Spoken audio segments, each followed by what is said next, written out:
The Panthers battle for a playoff spot. A live report following the Tiger game. The presentation of ABC Sports.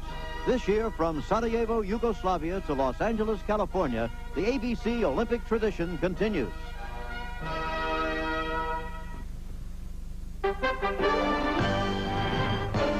ABC Sports presents Monday Night Baseball.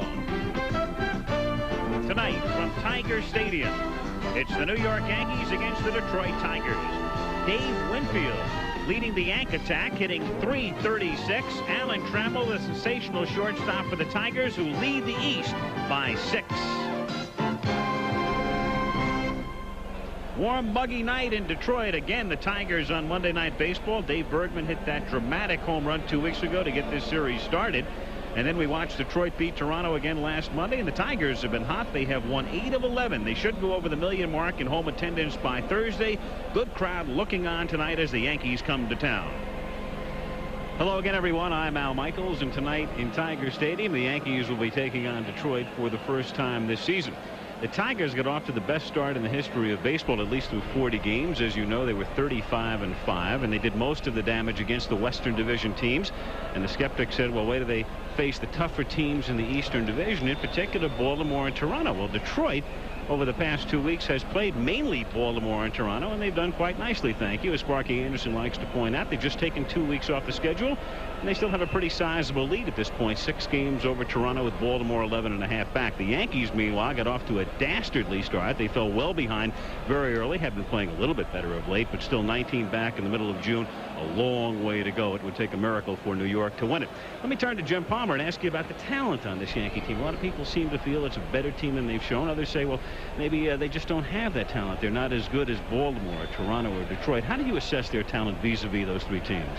Well, I don't think they rate with the other 3 teams that you mentioned. Toronto and the Tigers and Baltimore, in my estimation, are the best 3 teams in baseball. The Yankees, unfortunately, are in the same division. The problem with the Yankees, of course, is they started off very poor offensively. In their first 38 games, they were shut out 10 times. Their pitching staff is in total disarray. They only have 2 reliable starters. Goose Scotch was lost to free agency, went to San Diego, and Dave Righetti, who has done a good job, is now on the disabled list with a cut index finger. And then if you couple that with the fact that defensively they're the worst team in the American League, you have a lot of problems. They're a better team than they've been playing, and as you said, they've been hot lately. But I expect them to improve, but I'm not sure if they can be a contender. 2 reliable starters have been Phil Niekro and Ron Guidry, and we'll see Niekro seeking his 10th win tonight. What would a season in New York be without a manager controversy? And no doubt people are speculating that Yogi Berra will be gone. No doubt somebody will write this week that Earl Weaver will take over. He will refute it, no doubt. But let me ask you, when are you going to take the job? I'm not going to take the job. I'm going to be in the booth all year. So there is no chance you'll be the manager of the Yankees before the end of this season. What about somebody else, though, in your estimation? Well, there's been 2 names mentioned, and one of the reasons for the speculation is the fact that 4 of the last 6 years, the Yankees have changed managers in mid-season. Billy Martin's name has been mentioned, and Billy managed the club last year, won 91 ball games, so naturally his name's going to come up. A new name that hit the papers this week was Lou Piniella when he retired, but I don't think it would be smart for Lou to take a club like this in the middle of the year. I think he might be being groomed to see what happens, observe what happens, see what holes need to be filled, and I think he might be under consideration for the job next year. I think this is a better team than they've shown to this point? They're a much better team than they showed at this point, but they have to go out on the field and prove it. And like Jim said, I don't think that they can win enough games to become a contender this year. All right, last week we started to feature Earl Weaver on baseball. We'll continue this week as Earl looks at one of his favorite subjects, the subject of power hitting. This ABC Sports Exclusive is brought to you by Wagner, the right tool for painting, and by Gatorade Thirst Quencher. Gatorade is thirsty for that deep down body thirst. Right now, your body's thirsty for more than water. You're working your body till you can't do more. Gatorade is thirsty, so give your body what it's thirsty for. Gatorade is thirsty for that deep down body thirst. When you exercise, you lose fluids and minerals. Gatorade puts them back fast. It's no ordinary thirst quencher. It's Thursday. Gatorade is thirsty for that deep down body thirst. 17 hours. That's how long it took us to paint this house with a brush. Then we painted it in just 6.5 hours with the Wagner Power Painter. This wicker chair took over an hour, but less than 5 minutes with a Wagner Power Painter. A shutter that took 20 minutes, a Power Painter finished in only 3. It's a tool so versatile, it has a flexible spray tip and a way to draw paint right from a can. A Wagner Power Painter. It's the right tool for painting. When a baseball fan comes out to the ballpark and spends his hard-earned money, he wants to see all facets of the game if he possibly can. The pitcher's duel, the stolen base, the triple in the gap, the great defensive play by the shortstop or the center fielder, possibly the squeeze bunt to win a ball game. But the most exciting thing in baseball, the thing that brings the fans to their feet, is when that home run hitter comes up to the plate with the game on the line and puts it into the seats. It takes 4 ingredients to build a championship club. It takes good pitching, good defense, certain amount of speed, and it takes power. To me, power is the most important of all. We can go back and look at the 27 Yankees with Babe Ruth, Lou Gehrig. These two players led an attack that many people believe was the most powerful ever in baseball history. I'd have liked to manage those guys. Roger Maris joined Mickey Mantle in the Yankees in 1960, adding more punch to an already potent lineup. In 1961, the Yankees hit a major league record 240 home runs. Mantle had 54, and Maris had a record-setting 61 homers for a team that won 109 games in the World Series. In the early 70s, the Oakland A's featured great power and pitching. Young Reggie Jackson sparked a team that won 3 consecutive World Championships from 1972 to 1974. What a manager's dream to put names like Johnny Bench, Tony Perez, and George Foster on your lineup card every night. That's why the Big Red Machine won their division 6 out of 10 years in the 70s. In the last 25 years, only 3 teams made it to the World Series without power. In each case, they were exceptional in the other categories. The 1959 Go-Go White Sox led the league in stolen bases, and their go-get-'em style was good enough to win the American League. The Los Angeles Dodgers of the mid-60s were known for their lack of power, but were better known for their tremendous pitching. Sandy Koufax, Don Drysdale, and Ron Peronowski. They won the World Series in 1965. 2 years ago, the St. Louis Cardinals, like the White Sox in '59 and the '65 Dodgers, finished last in the majors in home runs. However, their good pitching and exceptional team speed was well suited to today's artificial surfaces, and the Cardinals won the World Series. A year before the Cardinals, the Oakland A's famous Billy Ball team was nationally known for their speed and finesse. But I'm sure Billy himself will tell you that they led the major leagues in home runs, and that helped them get to the championship series. The bunt will always be a big part of the game. But for me, I'd rather see the ball go out to park. My philosophy was to win with the 3-run homer. I did have 2 Baltimore Oriole teams, 1973, 1974, that won their division with speed. But the Baltimore Oriole teams that I managed from 1969 through 1971 and 1979 all went to the World Series with a powerful attack. Guys like Frank Robinson and Boog Powell can change the complexion of a game with one swing of the bat. Those guys made it real easy to manage. And Brooks Robinson could do the same thing when he wasn't out there at third base making great plays like this. By now, it shouldn't surprise you to know that last year's world champion Orioles led the major leagues in home runs. Take a look at the division leaders this season, and you'll see all the leaders are at or near the top of their league in home runs. No matter who the names are on the lineup card, the principle is the same. Good pitching, speed, and defense. But you've got to have power. You think I'm tough? This is tough. TR3 ain't no wax. Man, this stuff is something else. TR3 goes on easy, stays on hard. Makes your car beautiful. Like me. TR3 fights off the enemies like dirt, sun, and grime. You want tough? This is tough. TR3. Take it from me, Mr. T. Say goodbye to America's favorite can of motor oil. That Quaker State quality America has trusted for over 70 years now comes exclusively in this unique, easy-to-pour plastic bottle, made to cost you nothing extra. So long, Spouts. See you, dirty hands. Goodbye, oily rags. No more leaky cans. Get Quaker State's pen-grade protection and no mess, easy to open, pour, and reseal. Today, you need an oil this good in a package this good.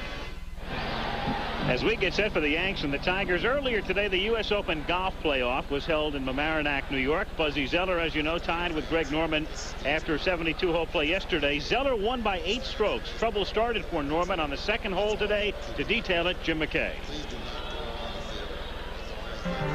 Well, the troubles of Greg Norman actually began in the second hole. After each man had birdied the first, he put his tee shot here, and he had no shot to the green. Because of those trees, he had a layup. And that's what he did, very intelligently, with a long way to go in this playoff. We had expected a classic confrontation after the spirited play and determination of yesterday. There was Norman, and here was his third shot. Now, Zoeller was already on the green, albeit about, well, they later measured it and said he was 68 feet from the flagstick. Here was Greg Norman's shot, long, and he'd need that for the par 4. So it looked like he would lose a stroke, unless Fuzzy Zoeller might 3-putt from a long distance like this. Look how far that putt was. Well, he didn't 3-putt. As a matter of fact, he didn't 2-putt. He dropped it in the hole. A putt longer than the one that Norman had made on 18 yesterday. And Zoeller had thrown down the first challenge. Over to you. And here is where Greg Norman admitted later he made a thinking mistake. He charged the cup downhill, trying to save a stroke, instead of which he pushed it that far past. Now, instead of having a tap in for a bogey 5, as Fuzzy enjoyed his birdie, he had a tough one for the bogey 5, which he didn't make. A 6 to 3 for Zoeller, and there was a 3-stroke swing between them. That early on the second hole. If ever a championship was decided on the second hole, I think this was it, because it set the tone. From there on, it was Fuzzy Zoeller all the way. And when they asked him at the end, what would you like on the trophy? Frank Urban Zoeller, your name, or Fuzzy? He said, make it Fuzzy. It's got to be the only Fuzzy on there.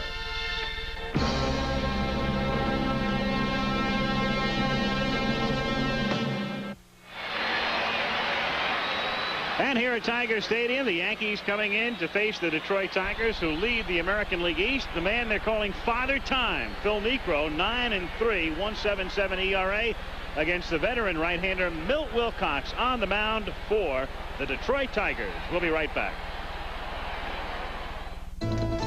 An ABC News brief brought to you by Budweiser Beer. Now from Washington, Ted Koppel. Good evening. Speaking at a UN conference on South Africa, Jesse Jackson today strongly criticized American foreign policy, saying 4 million Israelis received more American aid than 500 million Africans. And Jackson said Africa must be placed on the front burner of America's agenda. Walter Mondale has announced he'll hold his first vice presidential interview with Los Angeles Mayor Tom Bradley this Thursday. An international controversy has erupted over the death of 2 wealthy Americans and the 2 frozen embryos from the couple now being held in an Australian hospital. Tonight on Nightline, the world's first test tube orphans will examine the legal and ethical issues. Now this. This Bud's for everyone who scrapes it, sprays it, and lays it on smooth.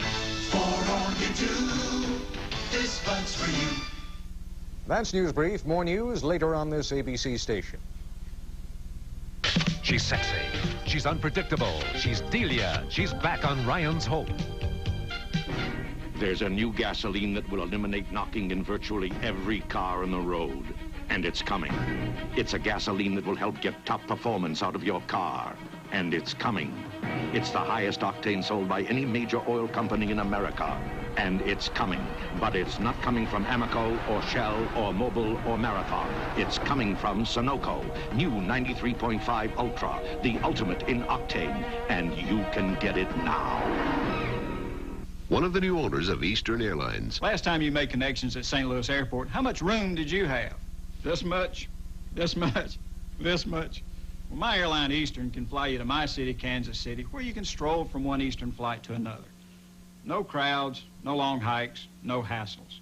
So make your connections in Kansas City and give yourself a little elbow room.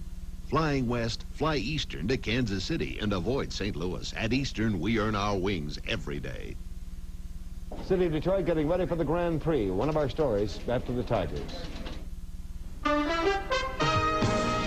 Monday Night Baseball. Tonight, the New York Yankees against the Detroit Tigers is being brought to you by Stroh's and Stroh Light Fire Brewed for smooth taste.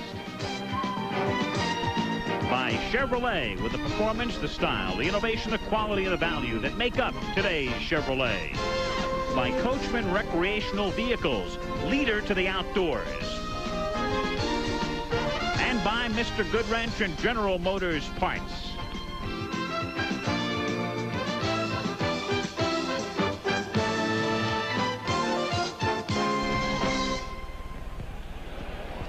Al Michaels along with Jim Palmer and Earl Weaver at Tiger Stadium in Detroit, with the matchup tonight is Phil Niekro for the Yankees and Milt Wilcox on the mound for Detroit. And the Tigers, if you haven't noticed, are minus the services, at least temporarily, of their ace, right-hander Jack Morris, the winningest pitcher in the league, has missed at least one start, Jim, and we don't know when he'll be back again. They're hopeful by the weekend or perhaps by even Thursday night. But what would the loss of Jack Morris for a while mean to this team? Well, I don't think it's going to be devastating because they have a good pitching staff. Dan Petrie's done a fine job. The guy we're going to be seeing tonight, Milt Wilcox, has been struggling over his last 5 games. But over the course of the last 6 seasons, he's pitched pretty well for him. If they would miss Morris for a month or so, it would really cause some problems. But they have a great offense.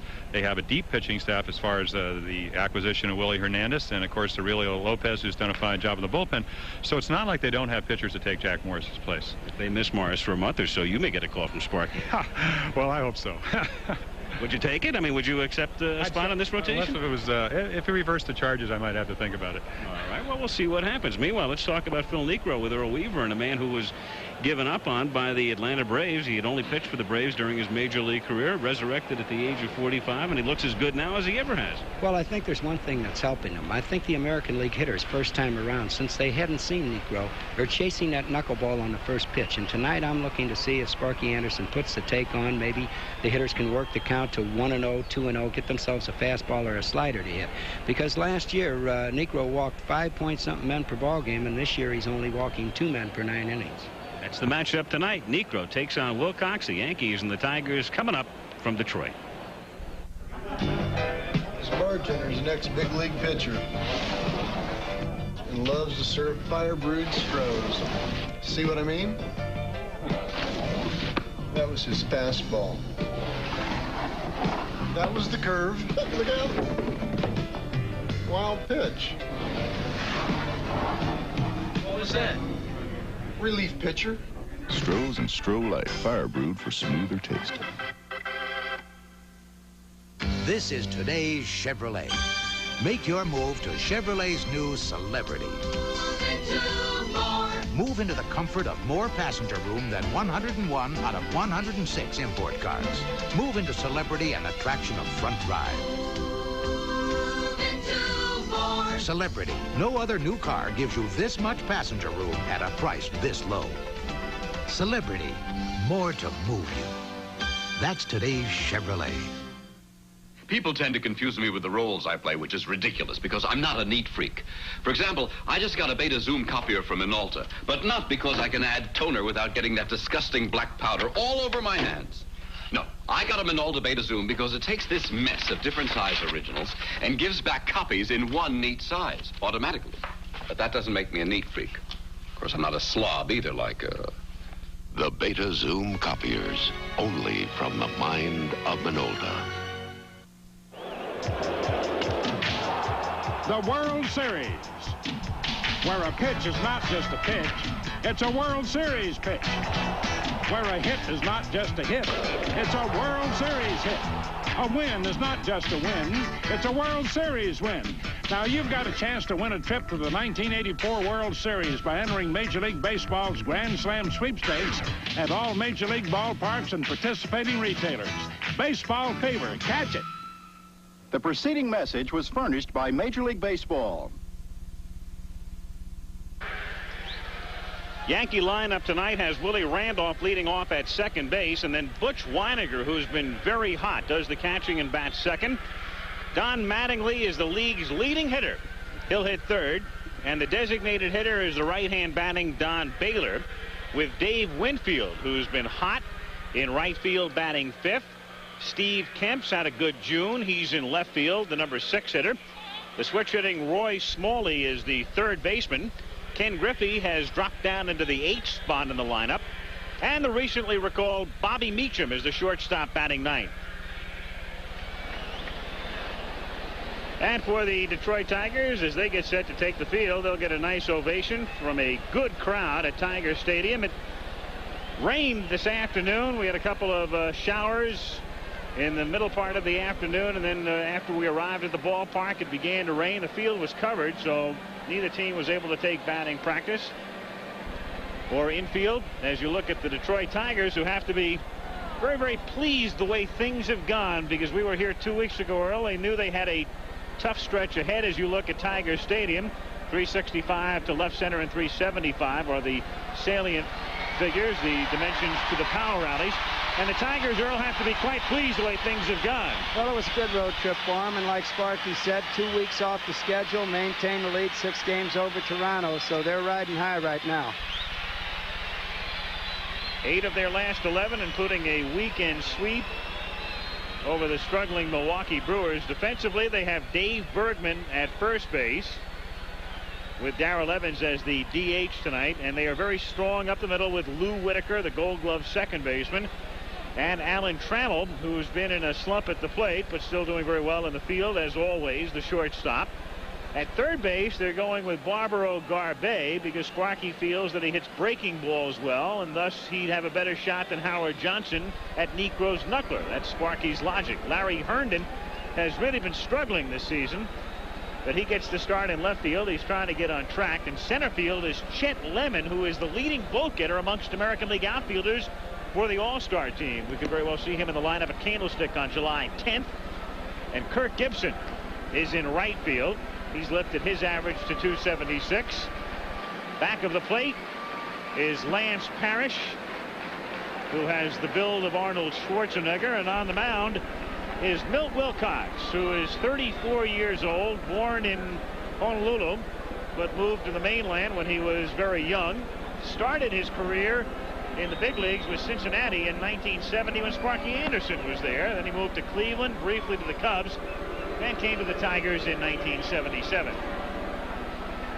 The umpires tonight, John Hirschbeck is back at the plate with Steve Palermo at first, Dave Phillips at second, and Jerry Neudecker at third. And Jim, you've had numerous chances in your career to watch Wilcox pitch. What about him? Well, he's not overpowering, Al. He's been struggling in his last 24 innings. He's given up 19 runs after starting off the season 6-0. I think that what that illustrates is that he's certainly doesn't have a lot of confidence. The club was playing so well. The Tigers, of course, as we've talked, got off to a 35-5 start. Last couple weeks, even though they are hot after sweeping the Brewers this last weekend, they have been struggling a little bit, and really depends on how well he pitches tonight whether they're going to win or not. The Yankees, as we said, are also hitting well, and you have a guy here, Willie Randolph, one of the excellent leadoff hitters in the game. Willie Randolph is 15 for his last 30, and he takes the strike. 1-1.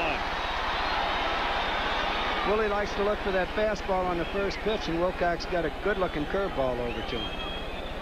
Randolph hit a home run in the 10th inning at Fenway the other night. That was the wild one that the Yankees pulled out, 12-11. 1 ball, 1 strike. Willie's lifted his average with this recent surge up over the 300 mark at 307 with 2 homers, 10 RBIs. And of course, the most important thing for a leadoff batter is he's walked 38 times. He has an on-base percentage of right around 40%, and that's what you want a leadoff guy to do for your ball club. Broken bat looper into left field for a base hit. And it's the old adage, when you're hot, you're hot. When you're 15 for 30, you break your bat and you still get a base hit. Get a good breaking ball, good curveball on the outside half of the plate, and it hit him right on the end of the bat. Now Butch Weiniger, who comes up with the longest current hitting streak in the big leagues, 15 games. That's the longest of his career. And he's hit 377 over that stretch. Yankees moved him into that number 2 spot, which is somewhat unusual for a catcher. You don't see very many catchers hitting there. Though Weiniger did hit second on occasion with the Minnesota Twins. He's the type of hitter you would want to hit second. Now, of course, you have the situation where Randolph's being held at first base by Dave Bergman. You have that hole. He can pull the ball. I felt when he came up, he'd hit a lot more home runs than he has. Want to know the count. They talked about Weiniger in the same breath with Johnny Bench when he first came up. He doesn't have Bench's power. But the one thing that Butch Weiniger does make you do as a pitcher is throw strikes. He can walk. He has a good eye. Doesn't hit, as we said, for many home runs. And there you saw Wilcox's move. He has one of the better pitching moves. I wouldn't really call it a balk move, but He has a quick jump, and it's hard to get a particularly good lead off Wilcox. Randolph bluffs going, and the pitch is outside. The Yankees do very little running. Randolph with 5 steals this season. Their leading base stealer would be Omar Moreno, who's playing part-time. He has 7. And the Yankees as a team have only 22, more than a third of the way into the season. Randolph is going, and Weiniger lines it to center field. Lemon is racing back, gets there, and makes the catch, wheels and fires, and Bergman has to come up the line to take the throw as Randolph gets back. Weiniger hit that ball real well. Not many balls are going to get over Chet Lemon's head. He goes back very well. Well, Chet Lemon is the type of outfielder that you watch the pitcher throw the ball to home plate. The hitter gets good wood on it, and by the time you look up, Lemon's in full stride after that baseball. And you're right, it takes a lot to hit one over his head. And you got a lot of room here, too. 440, the straightaway center. Now Don Mattingly, an emerging star. Mattingly last year was called up by the Yankees from Columbus the day Bobby Mercer retired. He'd been with him prior to that, but had been sent out. And he's not only won a spot on the roster, he's in the lineup, he's hitting 3rd, and he's leading the league at .338. And when I watched him 2 years ago in spring training, he didn't look like the type of hitter that was going to hit with any power, especially a number 3 hitter. Now he's got 10 home runs, 40 RBIs, and he's paying some dividends for the Yankees. Randolph at first base, and Mattingly takes his strike. 0-1. He'll go with the pitch. He'll go to left field. Ball's outside. If it's down the middle, he'll hit it up the middle, and if it's on the inside half of the plate, he'll try to hit it with a little power. He's about as hot as Randolph. Mattingly 10 for his last 20.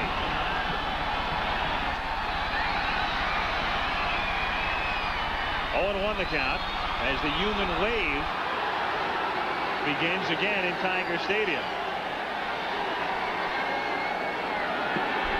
Low. They started this early in the season when the Tigers were hot. We saw it in Toronto. There it is, in unison, section by section, the crowd rising. Is that an aerobic exercise? I don't know. They do it enough they can get a lot of exercise. Because I guess the last time we were in here, we must have seen it twice an inning. Well, the difference between here and Toronto, the Toronto fans did it when the Toronto players were in the field. Same thing here right now in the first inning. Home team in the field. Up high, 2 balls, 1 strike the count. Another good run situation here. 2 balls, 1 strike.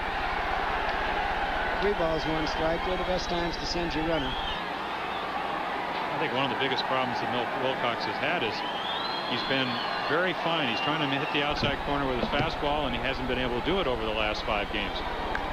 That's drilled to the gap in right center field, and it is off the fence. Randolph was running all the way, so he is being waved in. Whitaker's throwing to Parrish is not in time on a double by Mattingly.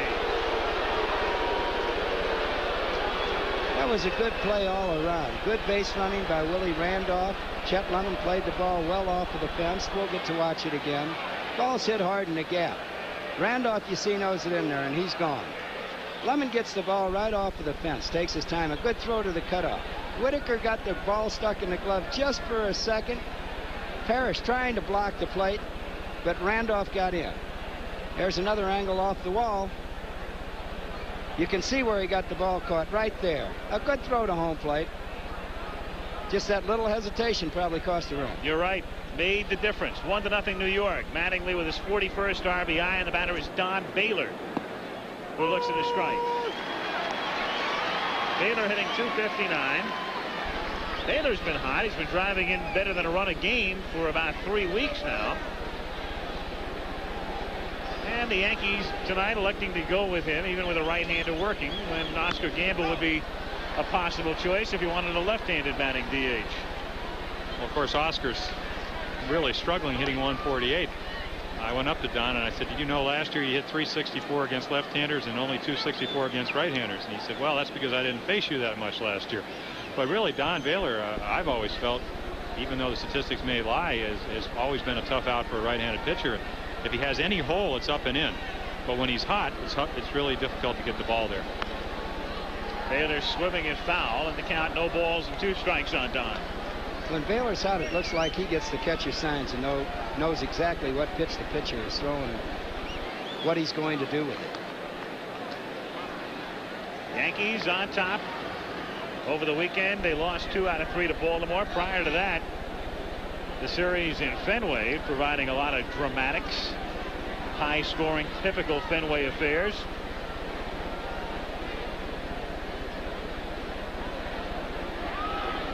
Strike 2 pitch coming up to Baylor is outside. 1-2 the count. There's that high pitch. It was very close. We see it right here. Just a little bit up out of the strike zone, but right where he wanted to throw it. I think the difference, Donnie Baylor, when he's hot, is that he lays off that pitch. Breaking pitch, a liner on 1 hop, stopped by Trammell nicely, throws him out, and Mattingly goes to third. Ball eating Trammell up, but Allen staying right with it, giving with it, and making the play. Nice play by the shortstop, who is having a great year. An outstanding play, and it looked like Baylor was sitting on that curveball. Ball's hit hard. Short hops Trammell. Only a good shortstop stays with that ball. Keeps his eye right down into the glove. Now he knows he has it, and a good throw to first base. So Mattingly at third, 2 down. Yankees lead 1-0, and Dave Winfield is second in the league in hitting behind Mattingly. Dave at 336 is 2 points from the lead. Trammell has dropped to 5th, by the way, in batting average. Well, there's been some hard hit balls this inning. 1-0 the count. Wilcox is not fooling him. No, he isn't. And again, I think as a pitcher, of course, you want to stay out of the big inning, and even though Steve Kemp on deck has been hot, he knows that Winfield has been swinging the bat really well, and we'll just see if he pitches to him here. 1-1 the count. Wilcox got off to a great start this year, as did Detroit. He just paralleled the team. He was 6-0 with an ERA of just a little bit more than 3. And here you see a low fastball. Dave Winfield being 6'6", he thinks his knees are just a little bit higher than that low fastball.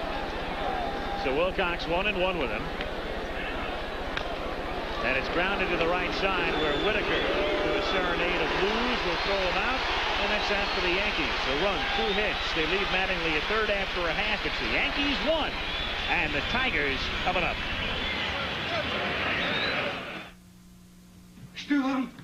Stewart, do you know how I can get this big package to Seattle overnight? Gee, I don't know, Feamer. Let's go up and bounce it off Boomer. Gosh, I don't know, fellas. Let's go up and run it by Rizzo. Let's parade this past Pooperman. Let's waltz it by Wempus. Let's dance it by Dolt. If more people knew Federal Express handles great big packages, even up to 125 pounds, it sure would save everybody a whole lot of trouble. There's more for your life. Last year, while you were deciding which home computer to take home, Sears bolted on more than 1 million mufflers. While you were trying on the latest Gulagong activewear, Sears sold over 9 million tires. And while you were checking out Sears' open home collection, we replaced more batteries than anyone else in America. So next time you drive over to Sears, drive right in. We install confidence. There's more for your life at Sears. For the Detroit Tigers tonight, as usual, it is Lou Whitaker who leads off at second base. Alan Trammell's been in a slump, but he's still batting .322. Hits second. Kirk Gibson, the big right fielder, bats third. And then Lance Parrish, who has 10 homers this season, is the cleanup hitter. Darrell Evans, acquired as a free agent over the winter, bats fifth. He's the DH, with Chet Lemon in center field batting sixth. Then Larry Herndon bats seventh, the Tiger left fielder. Dave Bergman, the hero 2 weeks ago with that home run against Toronto, hits eighth. And Barbaro Garbey plays third tonight, hits ninth. And for the Yankees back of Niekro, it's Mattingly at first, Randolph at second. Bobby Meacham is the shortstop, and Roy Smalley at third. Kemp in left, former Tiger. Ken Griffey in center. Dave Winfield in right, with Weiniger back at the plate. And 45-year-old Phil Niekro, released by Atlanta following the season. He had spent his entire career with the Braves in Milwaukee and Atlanta, and then picked up by the Yankees, and what an acquisition it's turned out to be, because the Yankees without Niekro would really be in dire straits. He's won 9, Guidry's won 5, and no other Yankee pitcher has won more than 2. He's had an incredible start. In 13 out of his 14 starts, he's held the opposition to less than 3 runs, and 10 of those 2 runs. He's just, as you said, has really been almost the entire Yankee pitching staff. In his 25th professional season, he goes to work on Lou Whitaker, who bluffs a bunt and takes low. 1-0.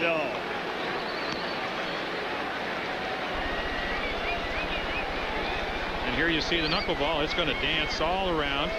Whitaker, again, being one of the better leadoff men in baseball, with 30 walks. As Earl said in the pregame show, we're going to see if he's going to make Phil Niekro throw the ball over the plate. In for a strike, and the count is 1-1. Only 2 pitchers in the American League throw the knuckleball regularly, the other being Charlie Huff of Texas. Occasionally Dave Quisenberry, the Royals reliever, pulls around with the knuckler. 2-1 the count. I just kind of wonder, I know Niekro has never been a good starter until this season. Charlie Huff, of course, got off to a horrendous start, and now is really, I think, the American League Pitcher of the Month in June. Toward the hole, backhanded nicely by Randolph, who throws Whitaker out. So one second baseman takes care of the other for out number 1 in the first inning. And Alan Trammell will be coming up. Whitaker got ahead in the count 2-1, and he got his fastball to hit, and he hit it hard. But Randolph made a nice play. Alan Trammell had been leading the league in hitting. Then he went into a slump. He was 0 for 21 prior to getting a base hit yesterday in Milwaukee, and he's 1 for his last 23, as you can see. Still hitting .322 and takes a strike on the inside corner. 0-1. Sparky Anderson, who turned 50 earlier this season. Been here since '79, as Trammell takes outside. 1-1. And Yogi Berra, whose team is 19 games back, whose co-pitching coach Sammy Ellis was sent to the minors in effect. 1-2. Sammy Ellis, who along with Jeff Torborg have been the Yankee pitching coaches, was sent down to be the minor league instructor, and also their bullpen coach Jerry McNertney was in essence farmed out today as well. Trammell down on strikes, 2 down.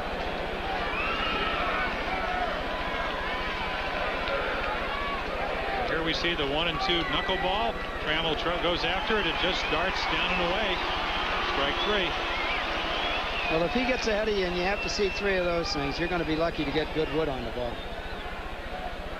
Batter is Kirk Gibson, hitting .276.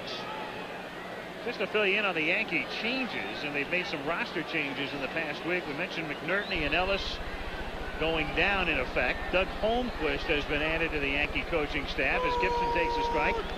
He'll join the team tomorrow. Mark Connor will join the team, and he has been the pitching coach at Columbus. He'll be the co-pitching coach with Torborg.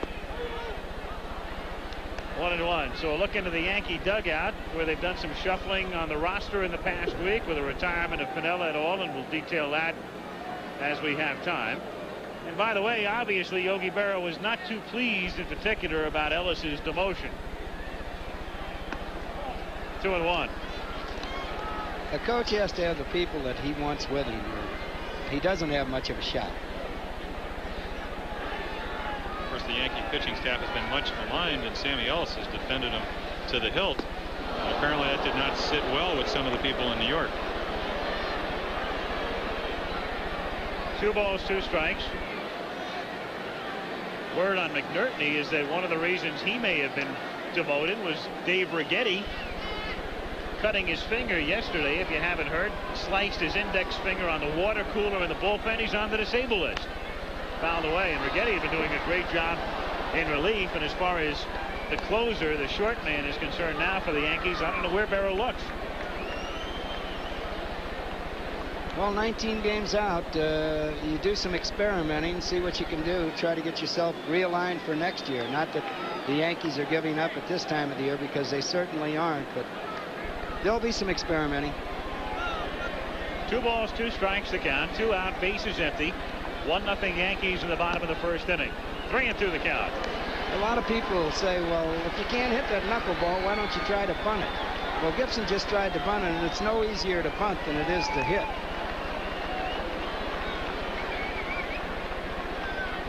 So full count here on Kirk Gibson.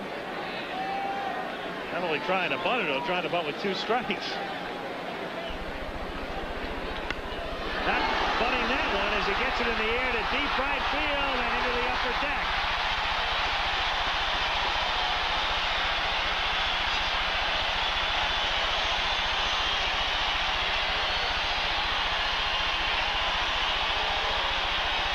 I got to tell you, before the game, Sparky Anderson said if Niekro hangs one, it's going to wind up in the upper deck. He just did. Well, I can't really call that a hanger. That ball did a little something. We get to watch it right here. That ball did a little something. He's got Gibson out on his front foot. He seems to hold back the swing just a little bit, but gets it on the good part of the bat, and it went out of the ballpark. I think that makes a statement for the type of ballpark that this game is being played in. It's a great hitter's park. The background has always been either green or what we call this a light colored blue that gives a hitter a great view of the pitch. I was going to say, I agree with you. That was just a fly ball in a lot of ballparks in the American League. Parrish takes inside. Of course, the wind is blowing out to right field, so you look at the dimensions here, and they have an overhang in right field that hangs out probably 10 feet. That makes it even easier to hit a home run. First homer allowed by Niekro this year to a left-hander, and that one is drilled foul. We'd only allowed two home runs in 101 innings, I think, going into it. Well, there's Gibson, and I'll tell you, that home run is a tribute to how strong the man is, because he was fooled just a little bit when he got out on the front foot and still had enough to get it up in the upper deck. After trying to bunt. 2-2. Just as easy to hit it as bunt it. I once hit off Hoyt Wilhelm in 1965 in Chicago. And he threw me 3 knuckleballs. I thought I had each one of them zeroed in, and each time the ball did something different. Parrish fouling it away. 2 balls, 2 strikes to count. 1-1 tie, 2 out. No one on, bottom of the first inning. A lot of people are saying, yeah, Palmer, but you were a pitcher. But Palmer was a good hitter as a pitcher, and when the pitchers hit, he won a lot of ball games for himself. And could field, too, couldn't he? Who are we talking about, Niekro or me? You. I'd only had a good manager, I would have won more.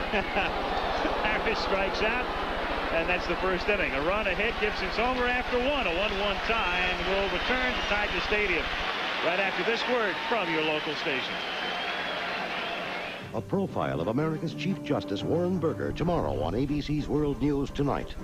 The second Vista trial is now underway, and those people involved in it are having difficulty finding a jury. People who have not made up their minds. One of our stories right after Tiger Baseball.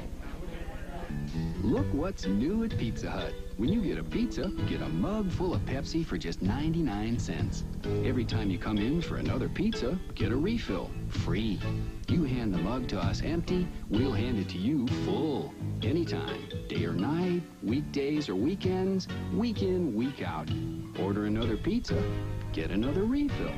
99 cents, refills free. At your hometown Pizza Hut. We are Pepsi Free. Caffeine free. Now Diet Pepsi Free has NutraSweet. Life just seems to get better and better. Diet Pepsi Free. Diet Pepsi Free just added something they call NutraSweet. I call it terrific. Diet Pepsi Free. Diet Pepsi Free with NutraSweet. Everything in life should be this good. And all that taste is caffeine free. Terrific. We are Pepsi Free. Regular and diet. The latest scores tonight on Action News at 11. Steve Kemp will lead off for the Yankees as we go to the second. We talked about the Yankees shuffling on the coaching staff, and before the game I talked to manager Yogi Berra. What about the move that went on yesterday now with your staff, with Sammy Ellis being sent down to the minors as the roving instructor? Were you in sync with that move? Were you consulted on that move by Steinbrenner? Well, we were all consulted. I didn't like the move, but that's the way they wanted. The front office wanted it. They think it'd be a bigger help for us down in the minor leagues. Look at some of our young pitchers. So you were opposed to the move, but what about in terms of, as you look at it, the overview of that move? Is it something that will help this team, do you feel? Well, we don't know. I sure don't like to change coaches in the middle of the stream. I like to keep the guys. You know, they're familiar with everything around here. That pretty much sums it up. Yogi was not happy with it, even though he was consulted about it.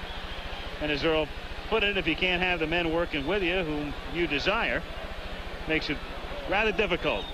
Yes, but if you think you got a good man and he can come back and help some of your younger pitchers, it might prove beneficial. Texas leading early over the Angels, who are the only team in the West over 500. Here's Kemp, who takes a strike. Kemp started out in the month of June very hot. St. Louis, Montreal rained out in the National League. But Kemp is 0 for his last 14. Trying to get on track again and takes low and inside. 1 ball, 1 strike on Steve. Kemp started his career with the Tigers. Then he went to the White Sox. Then to the Yankees.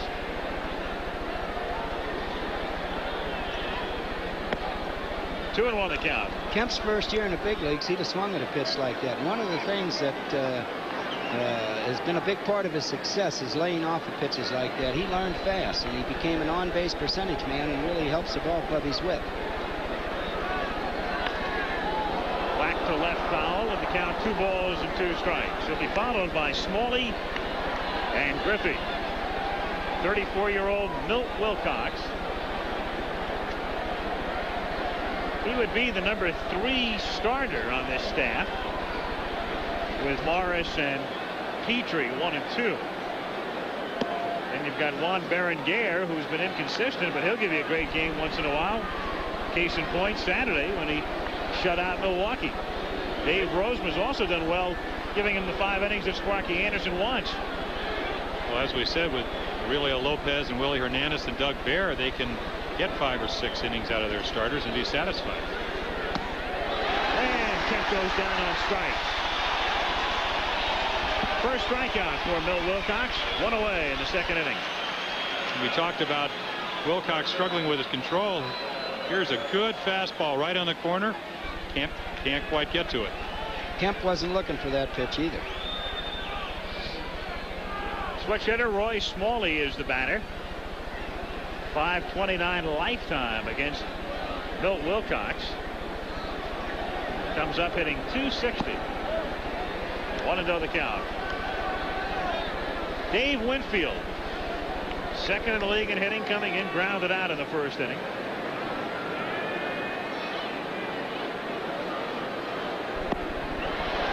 One and 1. That's the pitch you want to throw this fellow.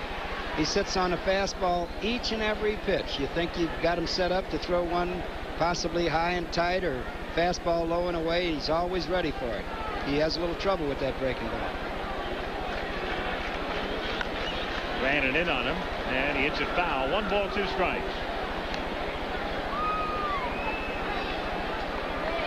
On deck is Ken Griffey, who's not particularly enamored hitting out of the 8 spot.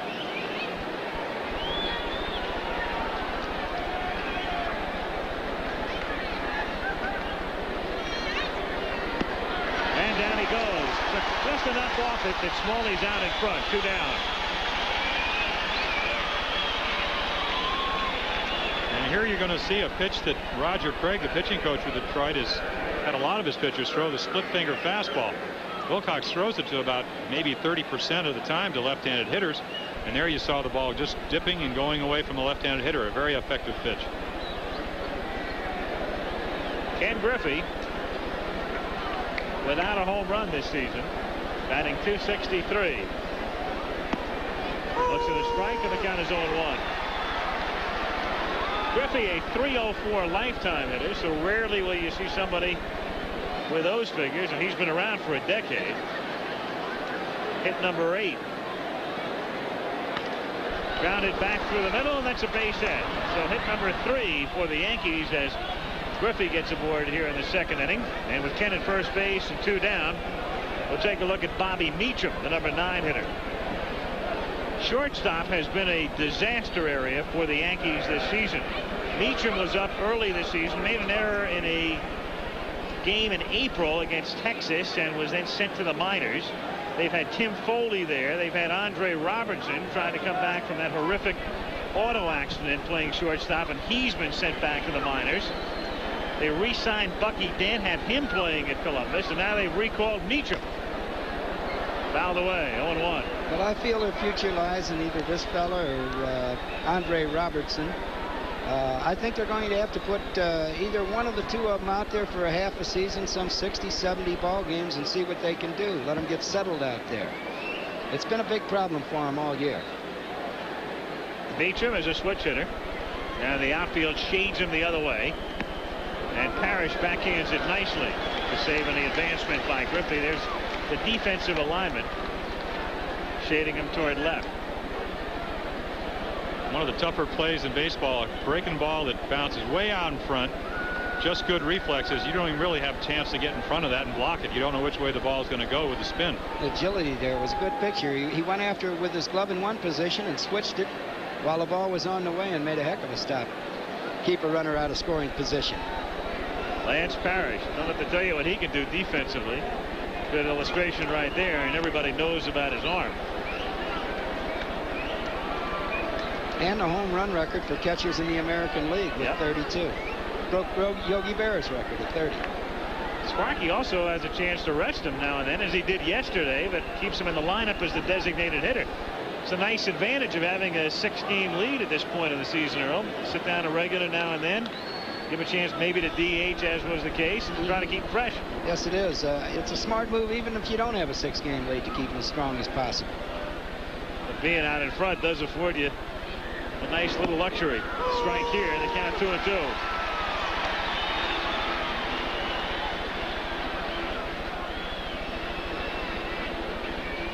Here again, we see a 2-1 fastball right on the corner. A lot different pitch than he made to Don Mattingly in the first inning that caused the one run with a double up the gap. In the air to left field, and Herndon perfectly positioned for it.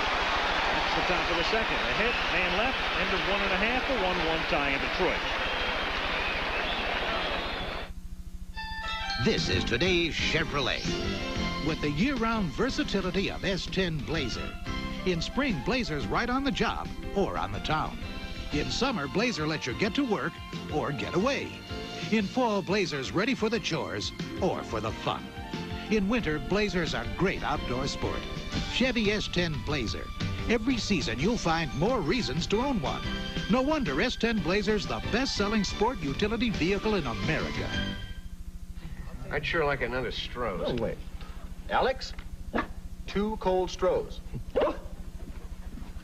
Where do you see this? Just open the refrigerator. Just open one bottle. Just open the other. Now he's pouring yours. Now he's pouring mine. Alex, you better be drinking your water. Stroh's and Stroh Light, fire brewed for smoother taste. Too bad everyone isn't a Serta perfect sleeper. He's the one who's awake.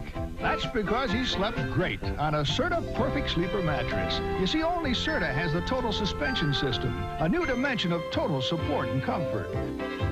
So make a healthy investment in yourself. Son, let's talk about your future. Future? Be a Serta perfect sleeper. Darrell Evans will lead off with the Tigers as they hit in the second inning, and I spoke with Darrell before the game. Darrell, when you step into the box against Niekro, what's your approach? What are you thinking about? Well, I'm trying not to laugh, Al. We're good friends, and I got to keep from doing that. But just trying to stay back. I think the way to hit a knuckleball, the way I've had some success against him, is trying to stay back as long as I can and hope that when I'm swinging at the pitch, it's not taking its sharpest break. when he's on, his pitch can move 2 or 3 different ways at times, and hopefully he doesn't have a great one, and it's pretty consistent, and most of the time it comes into left-handers. Evans' theory on hitting against Niekro, something he's done for years. Phil with the Braves, Darryl with the Giants, and then before that, Darryl was with the Braves for several years, so they were teammates for quite a few seasons as Evans takes a strike. 0-1. Yanks won, Tigers won in the bottom of the second inning. Evans, Lemon, and Herndon against Niekro. Strike 2. That's an interesting philosophy, but Brooks Robinson, when he went up against a knuckleballer, we'll say Wilbur Wood, was just the opposite. There's that knuckleball again. Does all kinds of funny things, but Robinson wanted to go out and hit it before it got to the plate. He said, hit it just like a fastball. Go out and get it. 1-2 on Evans, who's in a slump. Darryl hitting 143 in his last 20 games. But still draws a lot of walks. Leads the club with 35 and takes outside. 2-2. Chet Lemon on deck.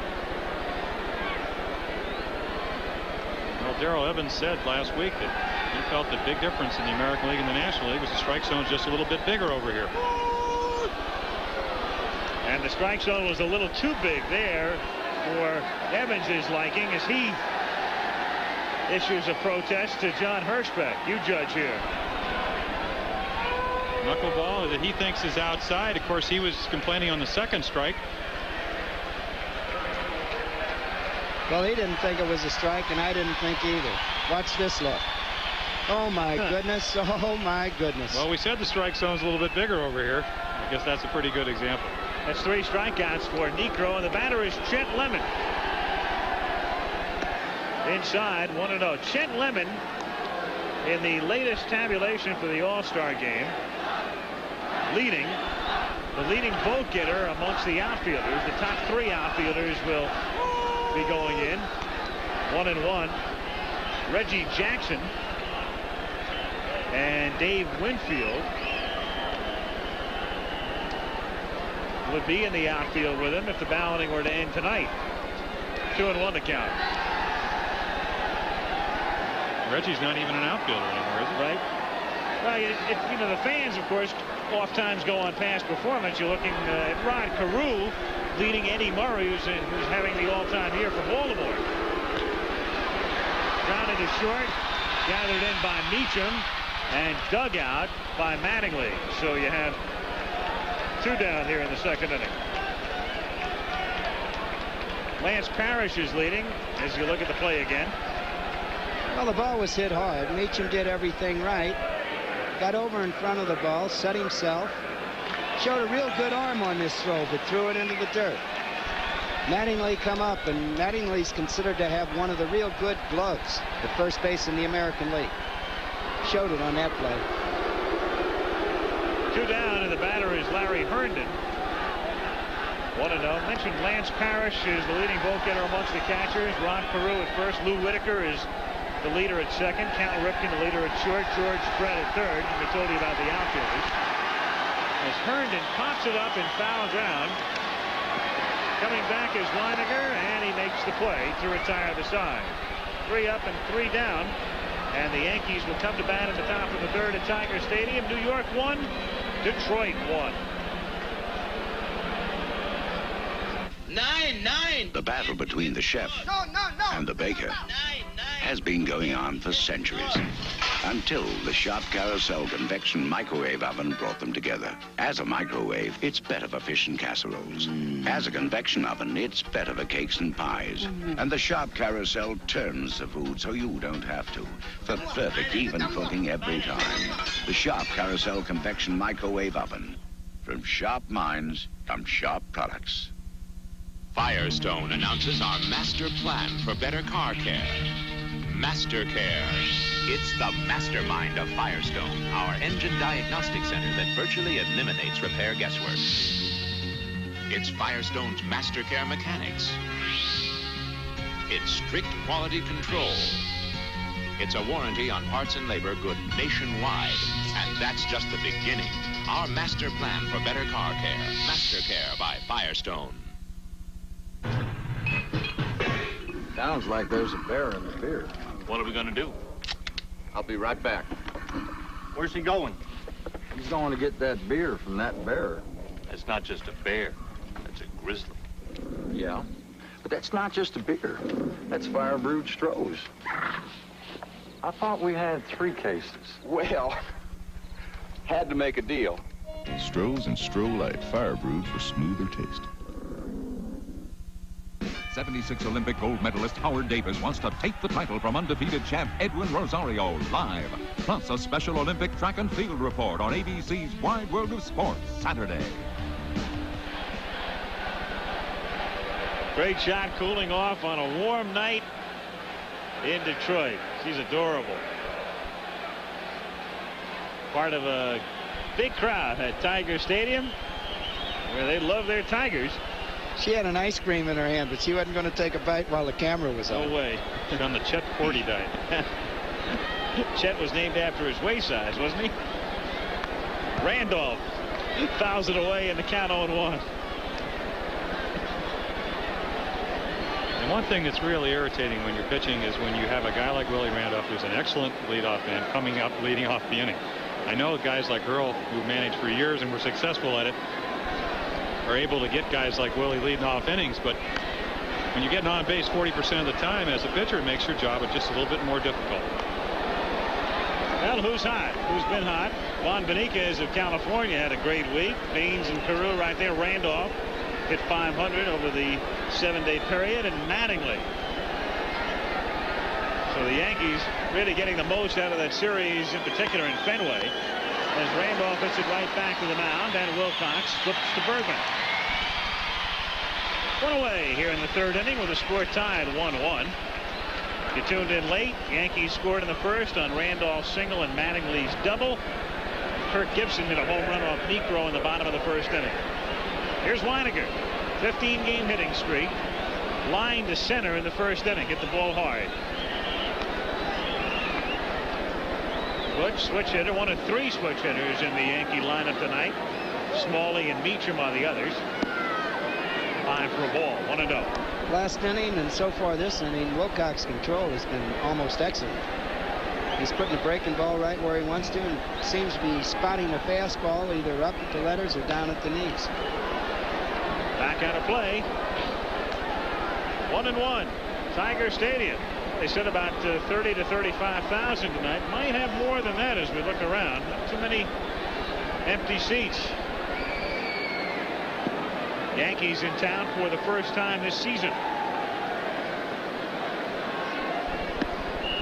1-2. Yankees could be party out. They always generate enthusiasm. That's a pretty shot. Great angle. The way it looks if you're in the upper deck, I guess. Back at third. Look around Tiger Stadium. Grounded to the right of Whitaker, and he gets him for the out.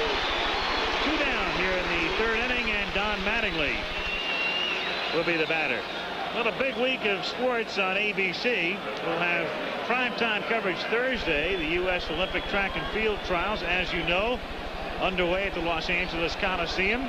Carl Lewis among those qualifying yesterday. Thursday night at 8 Eastern time we'll have coverage for you. Also next Sunday night from the Coliseum in Los Angeles as well. And Saturday afternoon. 1 ball, no strikes to count on Mattingly, who doubled in the New York run in the 1st inning. And Wilcox got in trouble pitching to Mattingly by getting behind him 2-1 and having to come in with a fastball. Again, he's behind him again, 1-0.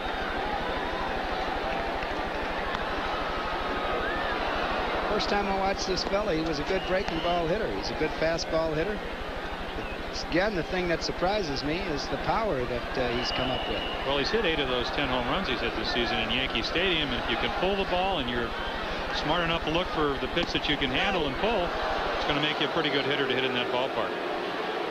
Don't get the appeal there from Jerry Neudecker as he checks his swing. Another look, 2-1 the count.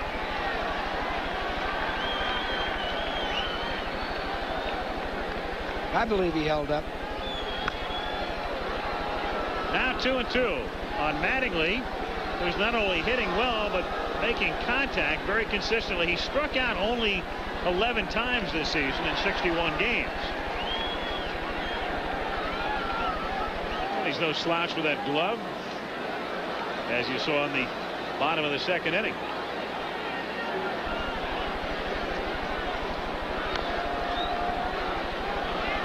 Good pitch he fought off there.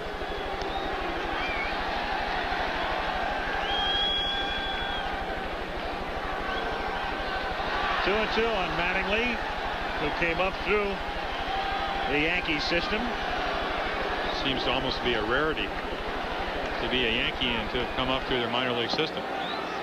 Well, they produced a lot of ball players, but what they've done is taken those young ball players, traded them to another organization for an established ball player to try to win a pennant on any one particular year, the year that they might be in that race. And foul tipped and held by Parrish, so he strikes out for only the 12th time this season. And Wilcox has 3 strikeouts as we go out. Another look at Parrish hanging on to the foul tip. It's 1-1 in the middle of the third. This bartender's an ex-big league pitcher and loves to serve fire-brewed Strohs. See what I mean? That was his fastball. That was the curve. Look out. Wild pitch. What was that? Relief pitcher. Strohs and Stroh Light, fire brewed for smoother taste. All the way. Support the home team all the way. Now you can give Olympic gold and silver, because for the first time, the U.S. Treasury is issuing Olympic commemorative coins. They're beautiful gifts or keepsakes, and the precious metal you buy could help win Olympic medals. Be part of the dream today. Support the home team all the way home. At many banks, coin dealers find stores, savings and loans, and post offices. Say goodbye to America's favorite can of motor oil. That Quaker State quality America has trusted for over 70 years now comes exclusively in this unique, easy-to-pour plastic bottle, made to cost you nothing extra. So long, Spouts. See you, dirty hands. Goodbye, oily rags. No more leaky cans. Get Quaker State's pen-grade protection and no mess, easy to open, pour, and reseal. Today, you need an oil this good in a package this good. The first baseman. That's a pretty sight unless you have to fly through it. Some cumulus cloud, little build up there. But basically clear skies. Had some rain early on.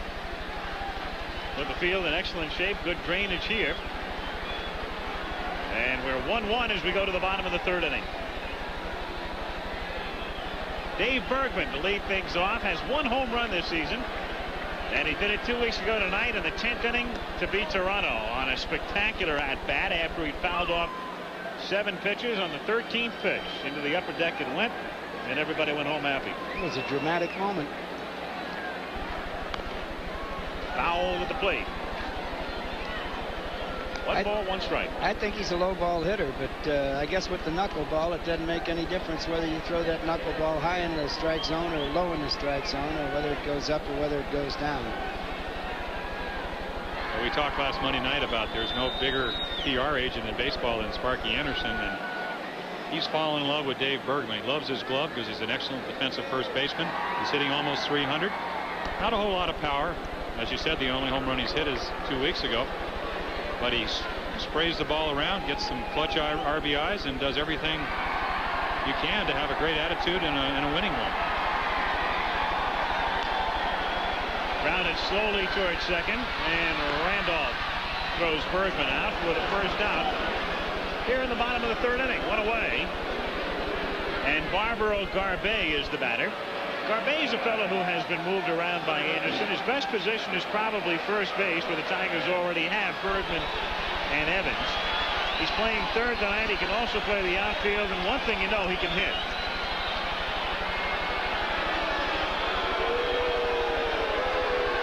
And I think this fellow, if he should work his way into the lineup regularly, would hit a lot of home runs in this ballpark.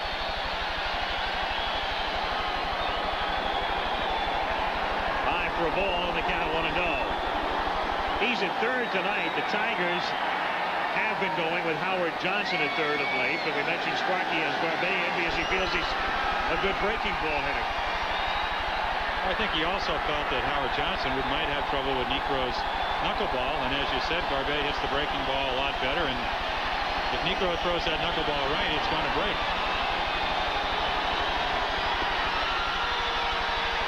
2-1. The Wade starting again. By the way, occasionally you'll see our center field camera. That shot will begin to bounce. That's the vibration of everybody standing and sitting as the wave rolls through. The pitch before this was a 2-0, and it was a fastball, but it wasn't a fastball down the middle. There's the wave again.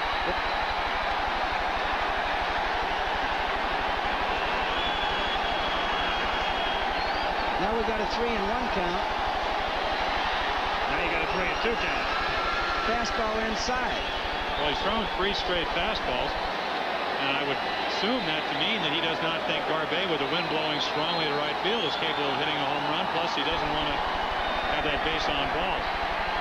2 of those fastballs, though, one of them was right on the outside corner. The other one was right on the inside corner. Garbe hits it down to third, fielded by Smalley.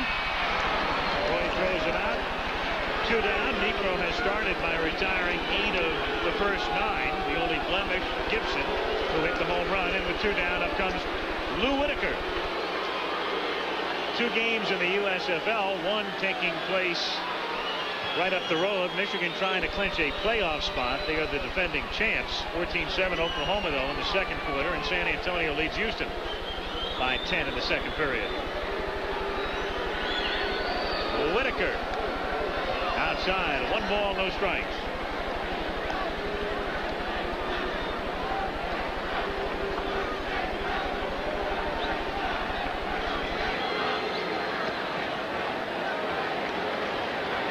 On Whitaker.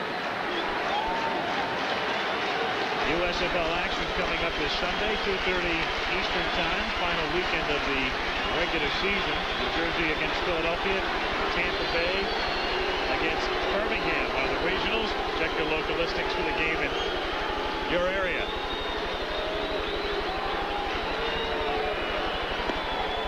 Three 3-0 the count.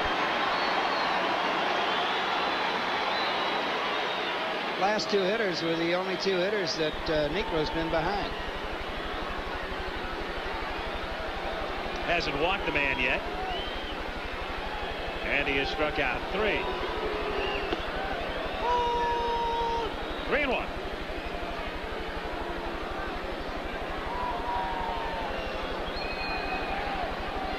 Whitaker's not a very big guy, but if he has to throw him another fastball and he gets it up and out over the plate, with this wind blowing out, it's the kind of ball that he has been known to turn on and hit some home runs with.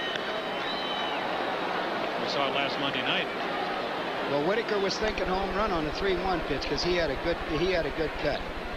Wind's blowing strong out to right field. And I was surprised that Whitaker didn't offer after that 3-0 pitch. Whitaker hit 15 homers 2 years ago, 12 last year. That's 5 this season thus far. Well, he jumped on Leal's fastball last Monday night in Toronto and turned out to be the winning runs. That's what makes him such a tough out. He'll take a walk if you give it to him, and he can homer if you make a bad pitch. And Whitaker is on. So Niekro issues his first walk. Tigers have a man aboard with 2 down. And up comes Alan Trammell. And even though Whitaker only has 3 stolen bases this year, it's a base stealing situation. I asked Sparky why he doesn't run more, and he says, the guy shows me he can steal, I'll send him. If not, let's let him stay over at first and let the next guy hit a double or a home run. Kind of your philosophy, Earl. Well, that's a good philosophy. Trammell the batter with Whitaker at first base. I always wondered why you never sent Boog Powell more. 1-0. Niekro and Weiniger, as you can see, that's not bad when you think about it, because normally the first thing that comes to mind, knuckleball pitcher, easy to run on. Not necessarily. Well, it isn't when you cheat. He stops his hands in a couple of different places. He'll sometimes stop them. Sometimes he'll just one constant movement. It just makes it very difficult for a runner to get a running lead, and that's primarily what the good base runners want to get.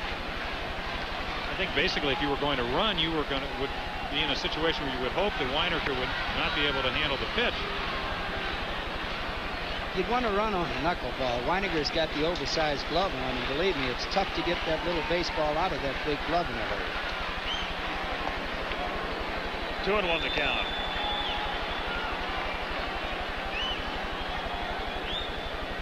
Weininger's done a very good job this year catching Niekro. There's a good picture of the oversized glove.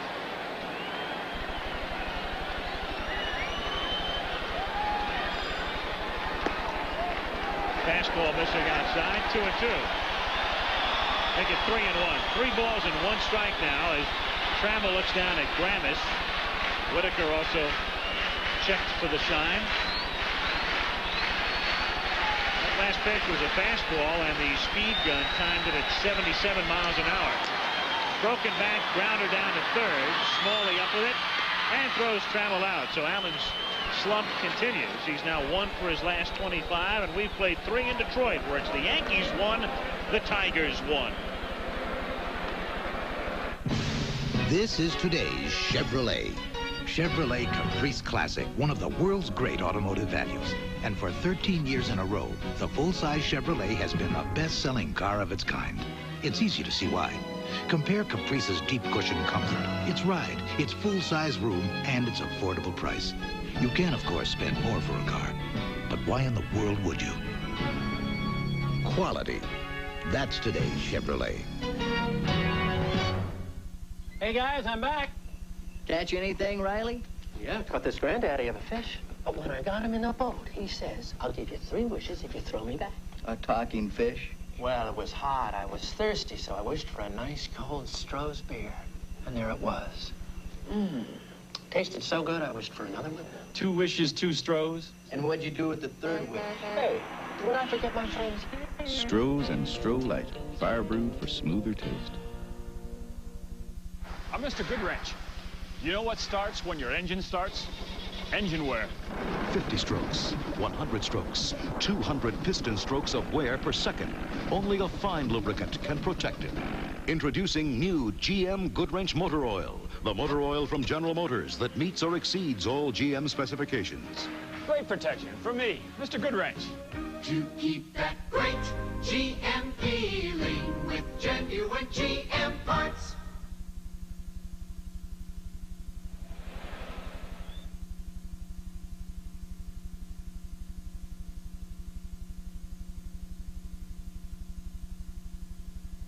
For smooth taste. Al Michaels with Earl Weaver and Jim Palmer at Tiger Stadium in Detroit. The Yankees and the Tigers tied 1-1. And the middle of the order coming up for the Yankees as Don Baylor leads off in the 4th inning. Then we'll see Dave Winfield and Steve Kemp. Baylor grounded out in the 1st inning.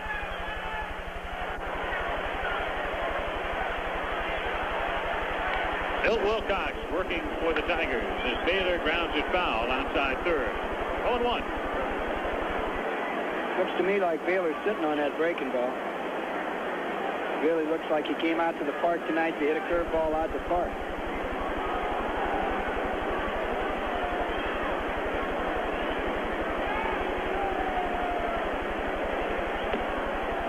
One ball, 1 strike to count on Don Baylor. Understand some of you are experiencing some temporary, what we hope are temporary audio problems, and we're obviously working to rectify it. 1-2. There you saw the good high fastball. If you had a scattering report and you would say, how are you going to pitch to Don Baylor? You'd say, don't throw him any low fastballs. Try to keep the ball up and in. I thought he made a rather insightful statement when he was playing up in Seattle Kingdome. He said, every time I come to home plate, I feel like I'm in scoring position up here. It's such a great park to hit in. Really feel that hitters come to the play here in Tiger Stadium and have the same feeling. You don't hit it to center field. It's a wonderful park to hit it. 2 balls, 2 strikes to count on Don Baylor. Checks, appeal, no, held up. 3-2. First base up, Steve Palermo. Lolich had so much success here because his control was so good that he kept the ball away from both left-handed hitters and right-handed hitters. And when you did get wood, it was always to center field. Baylor takes pitch outside. Wilcox thought it was strike 3. Don Baylor draws the walk. Here we're going to see possibly a floating strike zone, a pretty good pitch. If I was pitching, I'd sure want that. I'm sure Darrell Evans is saying, strike on me, and to strike on him. Well, we saw the emotion Wilcox displayed, so we know he wanted it. Type of pitch that can get a manager thrown out the ballgame if there's too many of them during the course of the night. How would you know? Well, he knew how to get thrown out. It just depended who was pitching. How many times, Earl? What'd you wind up with? 89. 89. I never got thrown out of one that Palmer was pitching because I knew I'd have to stay in and go get him in the 7th or 8th. 0-1 the count on Dave Winfield. 89 games from which Weaver was ejected. Think about that. That's more than half a season. Yeah, but it's only 6 a year, and it's less than 1 a month. Half empty, half full theory, huh? Hit in the air to right field, and misjudging it was Gibson, who then plays it on a hop. It looked like Gibson had it all the way, and if nothing else, Baylor couldn't move, and Baylor had to stop at second. Well, there's something that possibly could have happened here that only you in a dugout know. The ball was hit right on the fist. Winfield had a strong swing, but didn't hit the ball hard. It hung up in the air, and it looks to me like Gibson had trouble with the lights. He had the ball all the way, slowed down, then just tried to keep it from going by him. Ball should have been caught. The only way we'll ever know if the lights did bother him is find out tomorrow. So Baylor stops at second, Winfield at first. Here's Kemp. Are you going to bunt, Earl? I mean, you have a guy that's 9-3 with a 1.77 ERA. Yes. I'm going to bunt for a base hit here. But this guy doesn't run very well. You're still accomplishing the sacrifice if he doesn't beat it out. He's not bunting, at least on the first pitch, and it's 0-1. Well, Yogi was on all those powerful Yankee teams.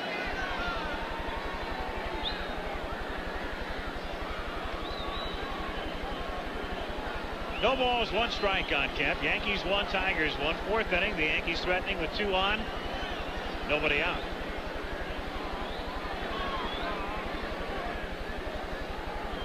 You know, they've got a guy pitching for him, and Negro, who's only given up 1.77 runs per ball game. 2 runs at this stage of the game would look mighty good to me. And I don't ordinarily say that, you're right. Grounded foul. Even in this ballpark? Yeah, even in this ballpark. You're mellowing. With 2 strikes, the sacrifice situation is gone now anyway. I think you have to understand, Al, that it's a lot easier to sit up here in the booth and say you would bunt than to be a manager than actually do it. Yeah. He says he would have bunted, but with Steve Kemp, he would have thought about all the years where Kemp drove in all those big runs and hit the 20 home runs, and he would have had him swinging away. In all those years, he'd have hit into a few double plays, too.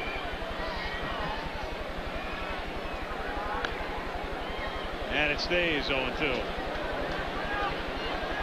Well, you know, Howard still wants you to bunt in the 79 series, Earl. Well, I know it, and I know Howard's watching, and that's why I said I thought. Howard's probably not watching. He's probably judging the Bidawee Pet Fair tonight. I think it's that time of year.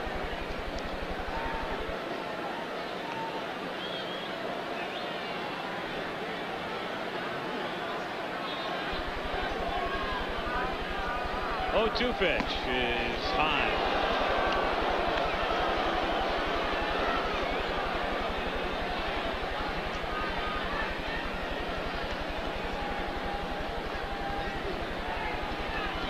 It was high out of the strike zone. Wilcox wanted it, but that was one that wasn't there. You saw the little dance step that Milt Wilcox does. And Kemp goes down swinging. Second time Kemp has struck out. So 1 down, 2 on. Smalley coming up, and this ABC Sports exclusive is being brought to you by Stroh's and Stroh-Lite, fire brewed for smooth taste.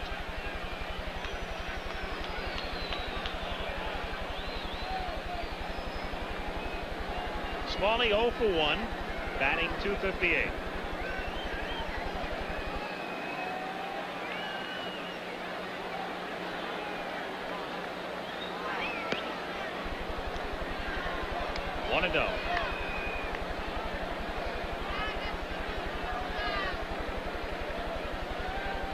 1 run, 4 hits for the Yanks. 1 run, 1 hit for the Tigers.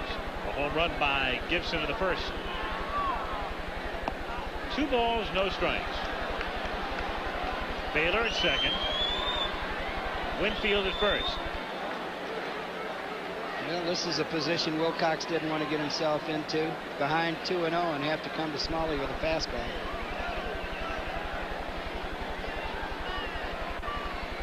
As you pointed out before, Smalley just waits on fastball every time he's up there. Do it right time that time. 2-1. Well, to get Roy Smalley out, as Earl said, he is a good fastball hitter, but he's a good fastball hitter in the middle of the plate. If you can get the ball way in or on the corner, like Milt Wilcox just did, you can occasionally be successful. Reaches out and hits it in the air to left field. That's Herndon. 2 down. So Baylor is still at second and Winfield is still at first after Kemp has struck out and Smalley has flied out. And the batter is Ken Griffey, who singled in the second inning. 1 for 1. Not to say I told you so, but that could have been a sacrifice fly. Had Kemp bunted and moved the runners along.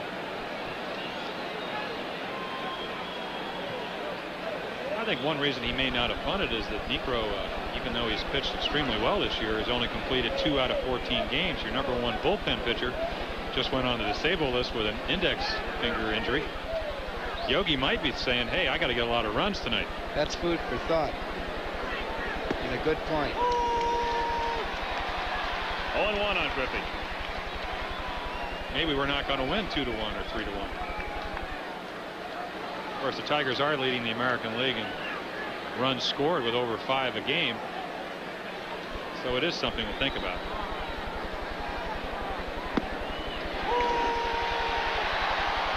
Quickly ahead on Griffey is Wilcox. No balls and 2 strikes.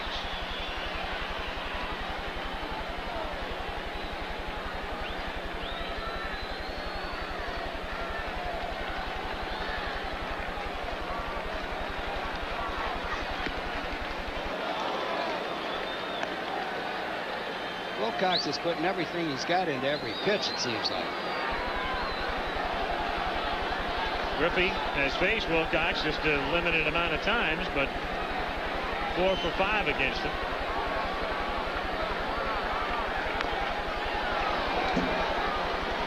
One ball, 2 strikes. There you saw Ken Griffey's ability, why he's a 300 hitter lifetime. Wilcox made a great pitch low and away, and Griffey fouled it off. I always felt that Griffey would be a much tougher out on AstroTurf. He has that ability to hit the ball with topspin and pretty good eye at the plate, as you saw right there, Al. And he played most of his career on AstroTurf at Cincinnati. Again, Wilcox trying to go away. The ball's off the corner. You got to give Griffey some credit for not swinging at it. And again, you're at a very emotional time. Wilcox has not pitched poorly, a base on ball and a jammed hit. He wants to get out of this inning. And instead now he's 3-2, which means the runners are going on this pitch as Baylor takes off from second and Winfield will be moving from first. And I'm guessing breaking ball after those 3 pitches. Well, the last time I threw Ken Griffey a breaking ball, he hit it in the 3rd deck in Yankee Stadium. I would stay with the fastball away, and it's a fastball and it's line to center, and there's Lemon on the move.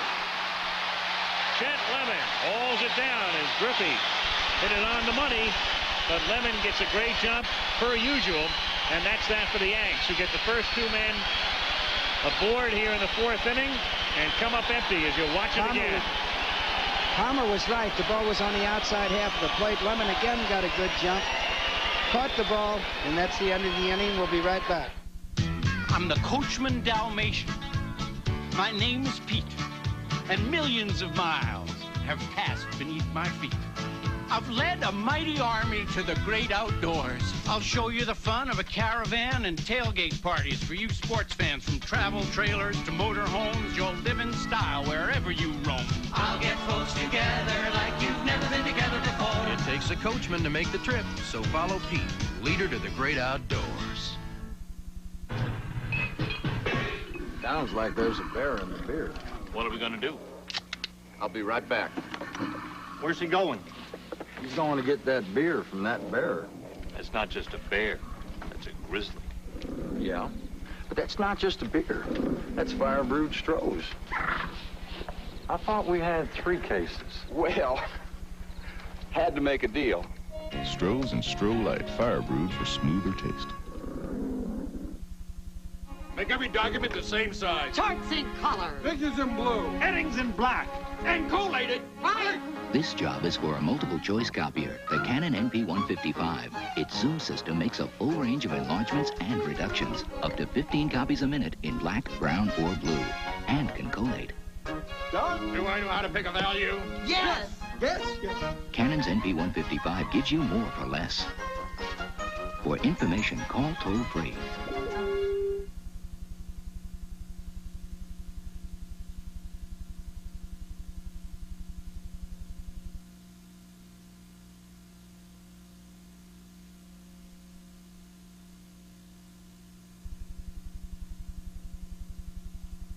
Less, but only 8. Gibson, Parrish, and Evans facing Niekro. Kirk Gibson, great football player at Michigan State, wide receiver, could have played pro football. Tries to bunt his way on. Remember, he tried to bunt his way on just prior to the home run in the first inning. Phil Niekro, his teammate, Jose Rijo, who is the youngest player in the major leagues, born the same day Phil picked up his first win, the 13th of May, 19 years ago. Palmer won a game that year in the major leagues. I won 5, but I think I won 1 in April. Hit a home run to win my game, of course. Well, along with Louis Aparicio.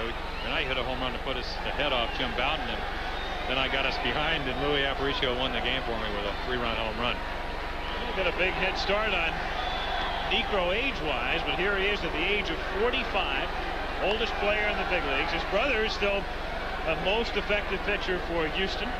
He and Nolan Ryan, the aces of the Astros staff. Well, if Hoyt Wilhelm answers my phone calls, I'm planning on making a comeback. Wilhelm pitched into his 50s, as I recall. I don't know if it was that long, but very close. It's funny, I mean, I had Earl come out on a number of occasions and ask me if I've ever considered trying to throw a knuckleball when I was getting pounded around. Unfortunately, I never could do that. And wouldn't try.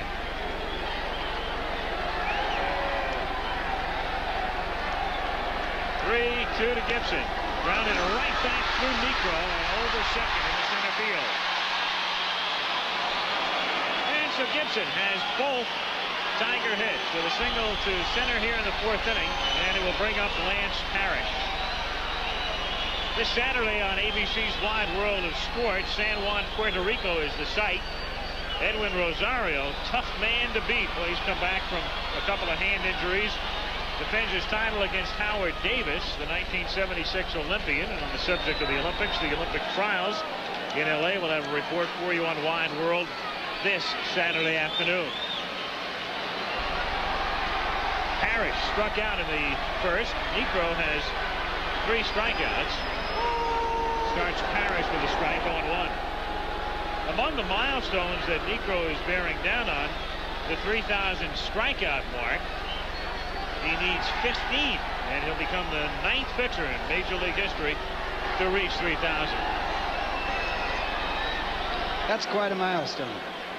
Just the fact he's pitched over 4,700 innings is just phenomenal.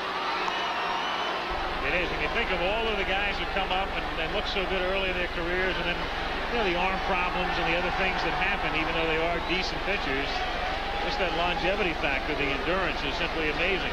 Well, it's incredible that they really gave up on him in Atlanta. Pitched very well from June on last season. Runner is going, pitches high, throw from Parrish is a strike to get him. From Weiniger, I said Parrish because it was a Parrish-type throw with Parrish at the plate. Well, it was a knuckleball, but it was high where Parrish could handle it. But there's another perfect throw right on the money. We get to see it again from high above. Gibson, not too good a break, but real fast runner. But the throw's there waiting for him. So that's the first out of the inning, and the count is now 2-1 as Parrish gets under it, pops it foul, off to the left. That's Smalley coming over with Weiniger, but it's back in about 4 rows. So the count now 2-2. This is a time when a manager really wants to kick himself in the rear end for putting that steal on.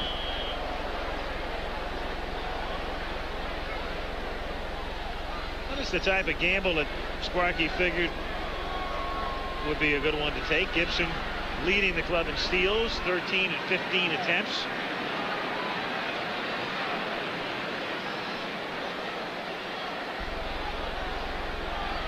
The 2-2 pitch is chopped foul outside third.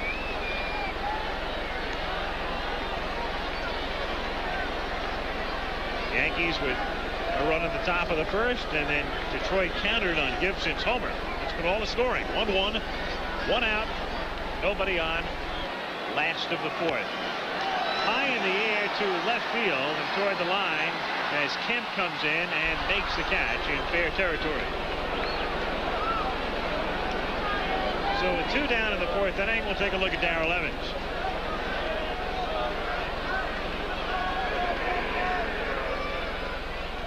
Tigers are leading the league in hitting.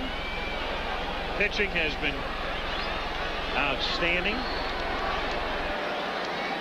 Defense leading the league in that department as you look at Evans wearing the protector to guard against foul balls. 0-1 the count. And I imagine if there's any pitch you'd foul off your ankle or off your foot, it's the knuckleball. Well, Darrell's no dummy. He struck out on 2 questionable pitches, said he was going to try to stay back and wait. Came up this time and swinging. Lofts it in the air to left field and curling toward the line. Going to be a tough play and almost a spectacular play by Meacham. What an effort, though. Diving for it.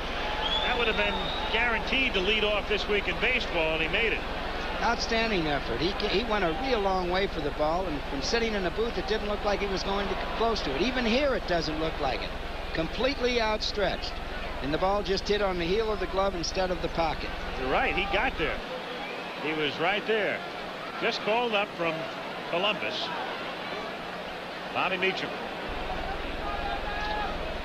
Well, Meacham and Andre Robertson both have the abilities to become an outstanding shortstop, and if they can get enough hitting around them, they'll be set at that position for a few years. Evans takes outside. 1 ball, 2 strikes on Darrell. Well, it's just hard to fathom that if you bring a shortstop up at the beginning of the season, you make 1 error, even though it was a meaningful error, and he'd be in the minor leagues the next day. Not exactly a confidence booster if you're a young player. Well, Andre Robertson was their regular shortstop last year. They claim that that move had been in the making for some 2 or 3 days, and being involved in things like that myself, I can see where that would be true. Full count on Evans. Robertson, recuperating from the bad automobile accident he had, was left in Florida. Spent a little time in the minor leagues. They thought he was ready. Or at least they claim the air had nothing to do with it. Foul tip, and Evans just does stay alive as Weiniger can't hold on. 3-2.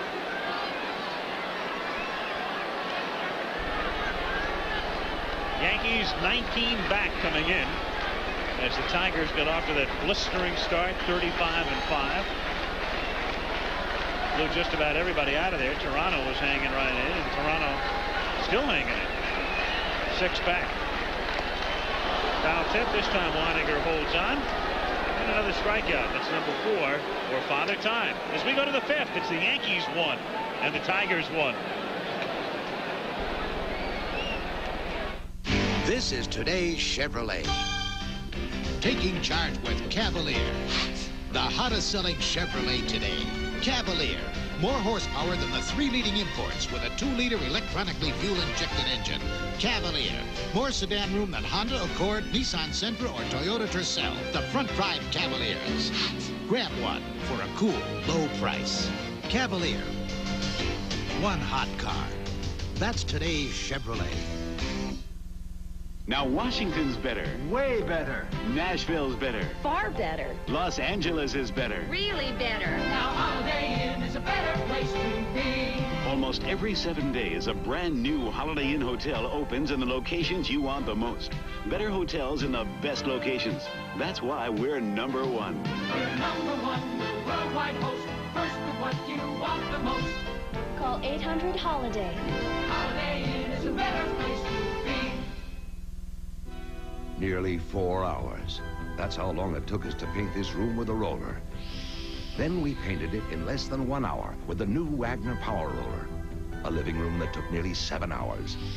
The Wagner Power Roller finished in less than 3. The Power Roller pumps paint straight from the can to the roller or to any of several optional accessories. Why waste your time painting a pan when you could be painting your walls instead? The Wagner Power Roller, the right tool for painting. United States Olympic trials continue with explosive track and field competition.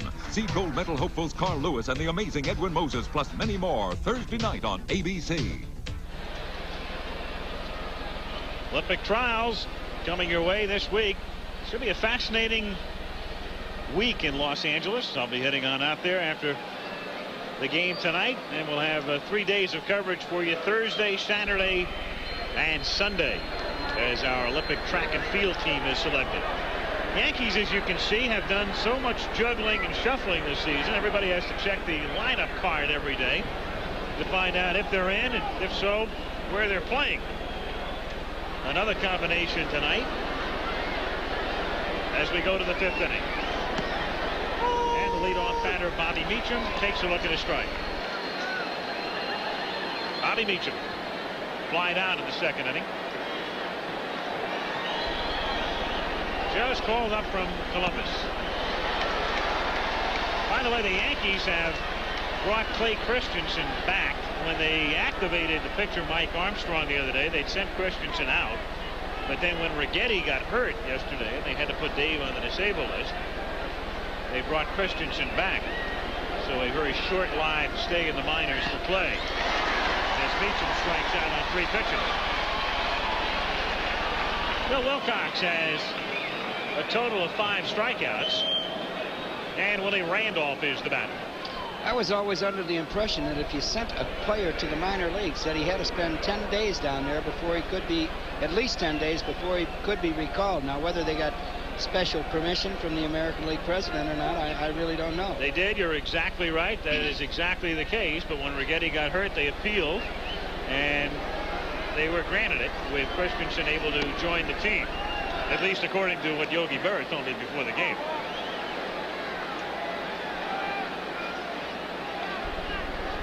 Randolph, 1 for 2. In the air to deep left center field. Herndon goes racing back, and that one's off the fence. Herndon plays it like a highline player, but settles for getting it back in by Trammell. And Randolph thought for a moment about extending it to 3rd, but stops at 2nd with a double. So Willie Randolph with his 2nd hit, and he is red hot. From high above, we get a good look. Ball's hit well. It was 2 bases all the way.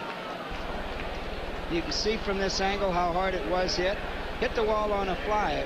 Pretty good play by Herndon as it come off the wall pretty hard. If it would have got by him, there was a chance for 3. So now Weiniger with his 15-game hitting streak. 0 for 2 tonight. Fly to center, grounded to 2nd. Actually more like a line to center. He hit that ball hard in the 1st inning, and Lemon made a nice play. Strike, 0-1.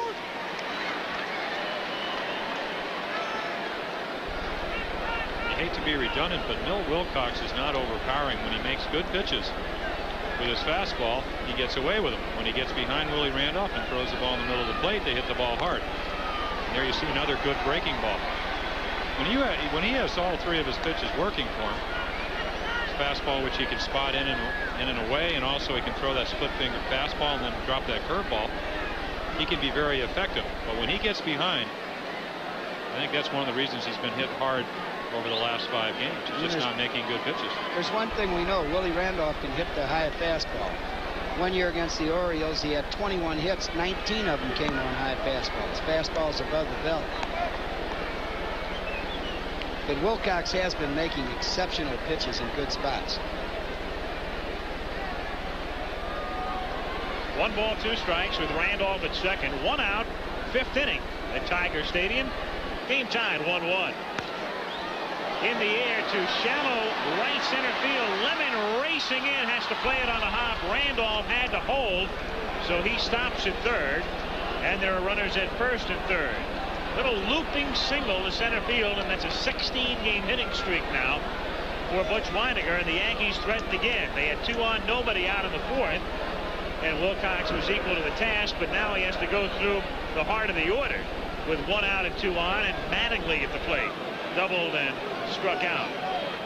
And it makes a big difference, Al, when you have a couple of guys on and you have to face the 7th, 8th, and 9th hitters versus coming into the heart of the order. Well, as you know, in this situation, I'd like my pitcher just to go after that hitter. If you have to give up 1 run, or if you get out of this inning with 1 run, you're in pretty good shape. League's leading hitter at the plate, and the Tiger infield is looking for the double play. They won't get it as it's drilled to deep right center field. Lemon goes back, makes the catch on the warning track, and the Yankees take the lead as Randolph scores, and Wynegar gets back to first. But that one stayed in, and that one was hit almost 400 feet.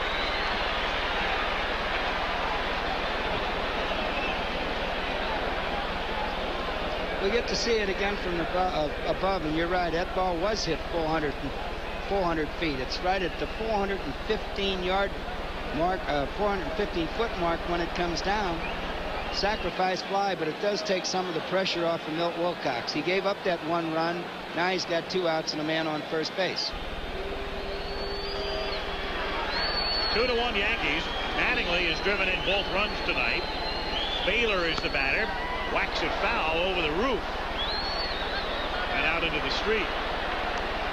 Well, what Mattingly did was have enough confidence, look for a pitch that he could hit a sacrifice fly with. He got a fastball up in the strike zone, hit it well, got that run in. It's one of the luxuries of hitting with less than 2 outs and runners in first and third, or just a runner on third base.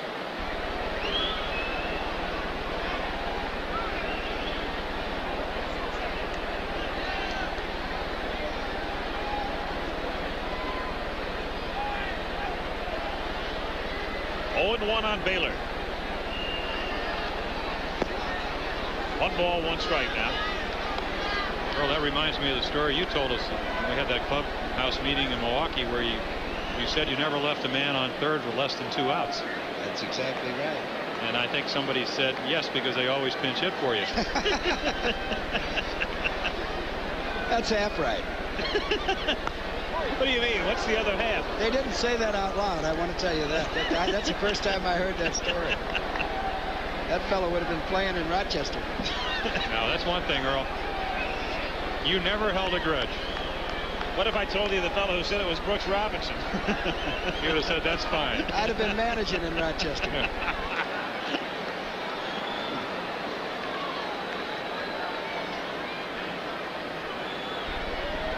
1-2 pitch coming to Don Baylor, and he strikes him out. Half a dozen for Wilcox. Yankees get a run, 2 hits, lead 1. Middle of the 5th inning, it's the Yankees 2, the Tigers 1. Was first place Falcons settle for dried out chicken? No! Or no-taste chicken? No! We got it right. I got it right. 2 chicken done right. The taste that says with just 1 bite. It's the one and only Kentucky Fried Chicken. We got it right. 2 chicken done right. Nobody does chicken like we do with the Colonel's secret blend of herbs and spices. It's finger-licking good. Kentucky Fried Chicken, they do chicken right. You are looking at the most advanced shock absorber that Monroe has ever made. Gasmatic, so advanced that in testing, people preferred the Gasmatic ride 3-to-1 over conventional shocks. The difference was dramatic in the control, the stability, and the comfort. A ride so superior, if Gasmatics don't give you the best ride ever, we'll replace them no charge. Monroe Gasmatic shocks and struts for the best ride ever, guaranteed. From Anheuser-Busch, here's L.A. Great taste and half the alcohol of our regular beers. You've shaped this world and changed it, made it better, rearranged it.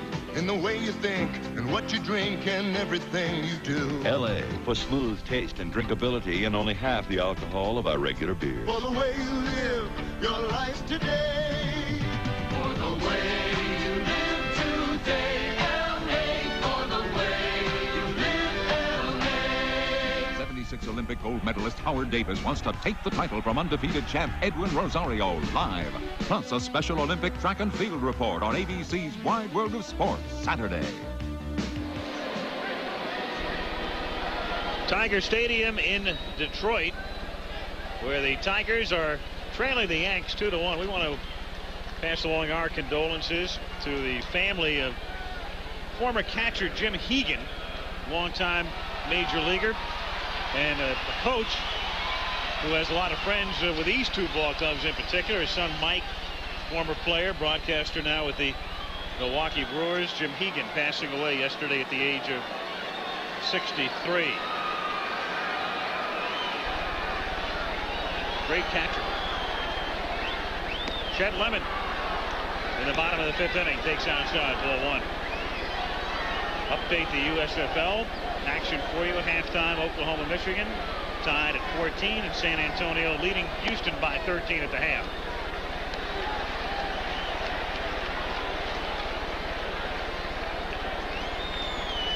Necro's starting to fall behind a few hitters now. And behind here now, 3 balls and no strikes on Lemon. It's unusual. He started off Chet Lemon with a slider instead of the knuckleball. He's been throwing more fastballs and sliders with the Yankees. They didn't want him to throw any in Atlanta last year. Strike here.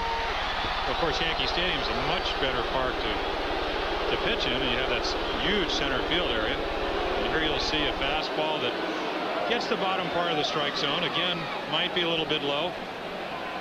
But I would think if you wanted to classify the kind of strike zone that John Hirschback has tonight, it would be a pitcher's strike zone. Hitters don't like it. They don't know what he's calling balls and what he's calling strikes. It's a difficult strike zone to hit under. And umpires don't like it when a hitter drops that bat and starts running down to first base on him either. That strike zone becomes a little bit bigger on the next pitch as well. Well, not always, but of course I would kind of say that Chet Lemon is a very enthusiastic player, and there's a similar pitch that could have been called a strike, but you see him going down to first base. Again, we see a fastball that just sinks. Might be a strike in the National League, but we're here in Detroit in the American League. So Lemon is on. That's the second walk given up by Niekro, and Herndon is the batter, fouled out in the second inning.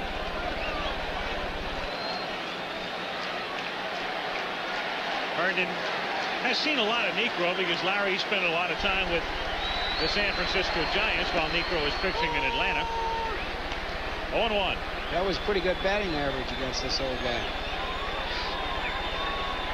Alex Grammas, third base coach and former Brewer manager. I'm sure Sparky knows those stats too. That's why Herndon's getting a chance to play tonight. When I talked to Sparky, we're talking Larry Herndon, who had 20 home runs, 92 RBIs last year. You wonder how well the Tigers are going to play when he gets hot. Sparky said, here's a guy that he's really capable of having an excellent year. I got to get him on track. 6-game lead. Let's see what he can do. Just a quick move to first base. But what Phil Niekro does out of that move, he just doesn't stop his hands sometimes and goes right to home plate. A very tough motion to get a quick jump from first base on. Well, what it is, it's really cheating. Because sometimes you're supposed to come to a 1-second pause. Well, he paused there. But most of the time, as you said, he doesn't do that. And umpires, they will let you get away with a few things out there. He didn't pause for a full second. Watch him again here, see? It's less than 1 full second, and it's also drilled to center field. But there's a lot of room there, and Griffey makes the catch. About 390 from the plate. 1 away. Bergman's coming up. We're going to take a look in regular speed at how long Niekro comes set. Well, we'll see if we can count to 1001 here. 1,000? No, you can't. About a half a second. I think it's a half a second. Are you sure about that rule? I just thought you had to pause. Well, the umpires say, how can you not come to a stop if you delivered a home plate? Well, you don't come to a stop in a windup, and that was almost a windup to me. Here's Bergman taking outside. 1 ball, no strikes on Dave. It really eliminates a chance for a runner to time a pitcher. He has no chance to steal a base.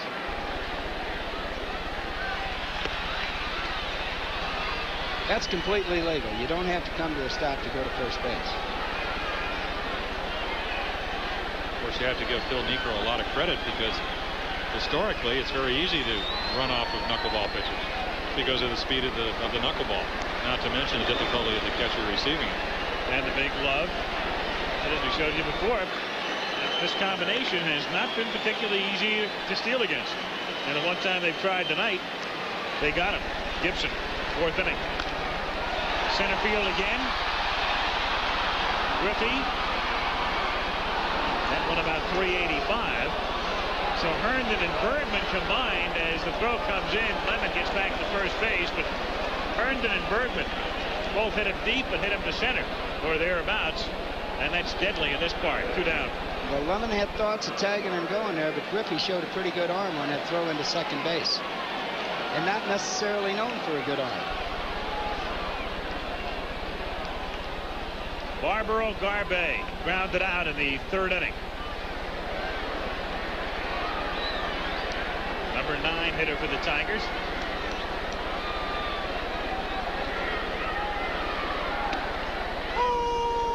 Knuckler for a strike. I think Lemon in a situation would have go if you get the jump. If he gets a jump off of Niekro, he'll go. If he can't seem to figure him out, he'll stay at first base.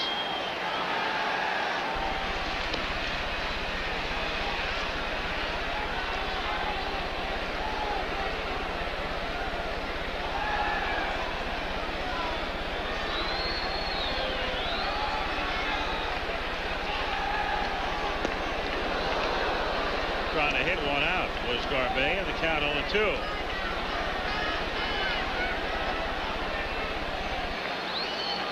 Barbaro Garbe from Cuba came over on the Freedom Flotilla in 1980.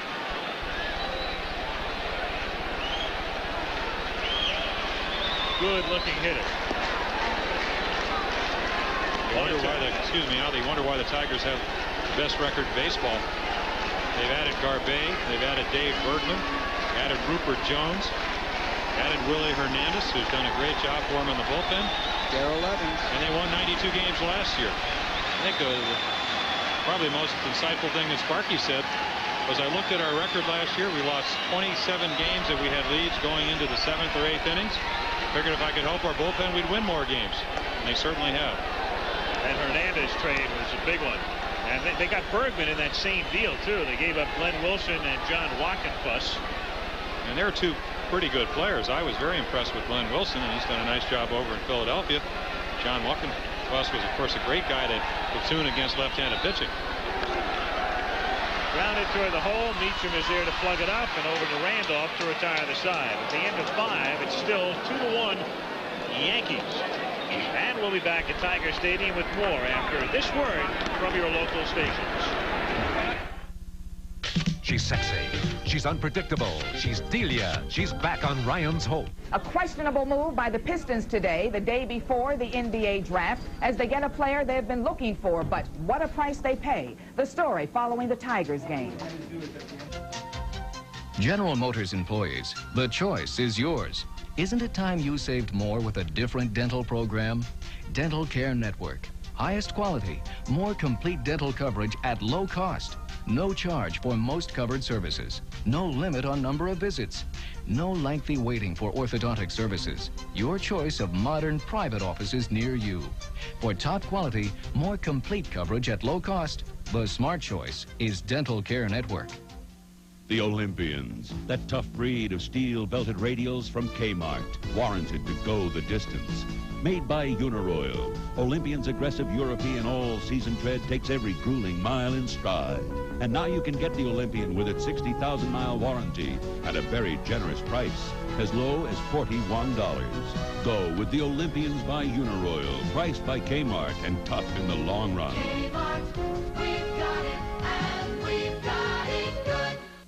Tomorrow's weather tonight on Channel 7 Action News at 11. Back at Tiger Stadium. Big crowd looking on in Detroit. Yankees on top. 2-1. Taking the lead with a run in the top of the 5th inning. And we welcome those of you who have been watching the game between Texas and California at Anaheim. That's the story here. The totals through 5. Yankees on top 2-1.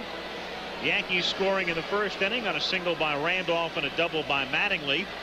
Kirk Gibson hit a home run for the Tigers to tie the game 1-1 in the bottom of the 1st inning. And then the Yankees took the lead in the 5th when Randolph doubled, moved to 3rd on a single by Butch Weiniger, who now has a 16-game hitting streak. And Willie scored on a sacrifice fly by Mattingly, the league's leading hitter. So Mattingly has driven in both Yankee runs. The Tigers come in leading Toronto by 6, leading Baltimore by 11.5, leading the Yankees by 19 as we go to the 6th inning. Dave Winfield 1 for 2 tonight, to be followed by Steve Kemp and Roy Smalley. Al Michaels with Earl Weaver, Jim Palmer on a warm night in Tiger Town. Home plate umpire John Hirschbeck, consulting for the moment with Wilcox. We're missing Chad Lemon in center field. I think that's the reason for the delay. Lemon was aboard the vacant area in center right now, where Lemon would normally be patrolling, and here he comes, so no injury. Lemon had been on base in the bottom of the 5th inning and was out at second on a force play to end the bottom of the 5th.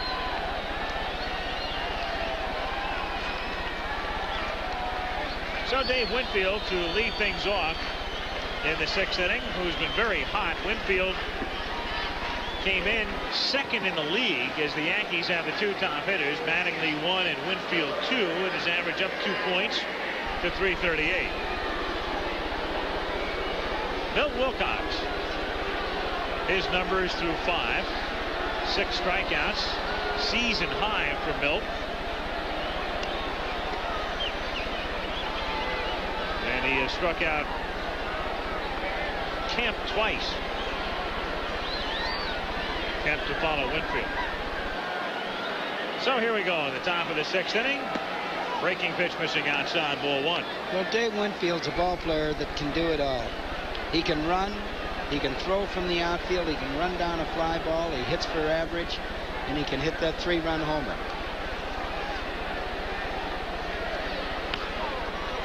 Popped up mile high right side. Lou Whitaker making the catch. 1 away. We'll send you Angel Ranger viewers back to Don Drysdale.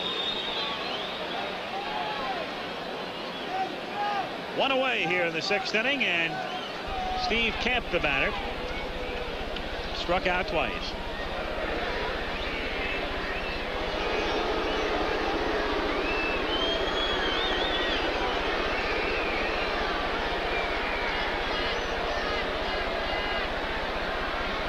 That's really something now that you would not see Steve Kemp do very regularly 3 or 4 seasons ago.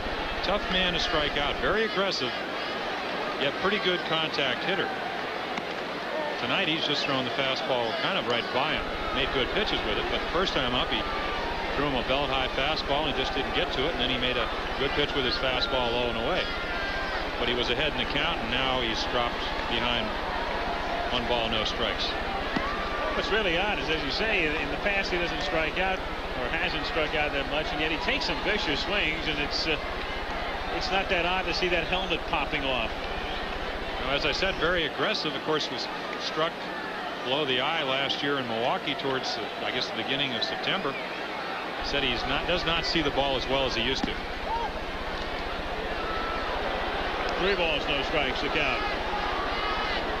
I think it's something you really never know what it's like to contend with, but I was talking to some of the Yankee players, and they were talking about Toby Harrah, who came over from Cleveland, having a tough time dealing with the pressure of playing in New York. And you just wonder if that didn't get to Steve Kemp with a big contract, with the fact that they expected him to come along and do all the things he did in either Chicago or here in Detroit. There he is at first base now with 1 out, and Smalley is the batter. You're right, the pressure in New York is different under the circumstances, not only the media attention, but because of the management of the ball club.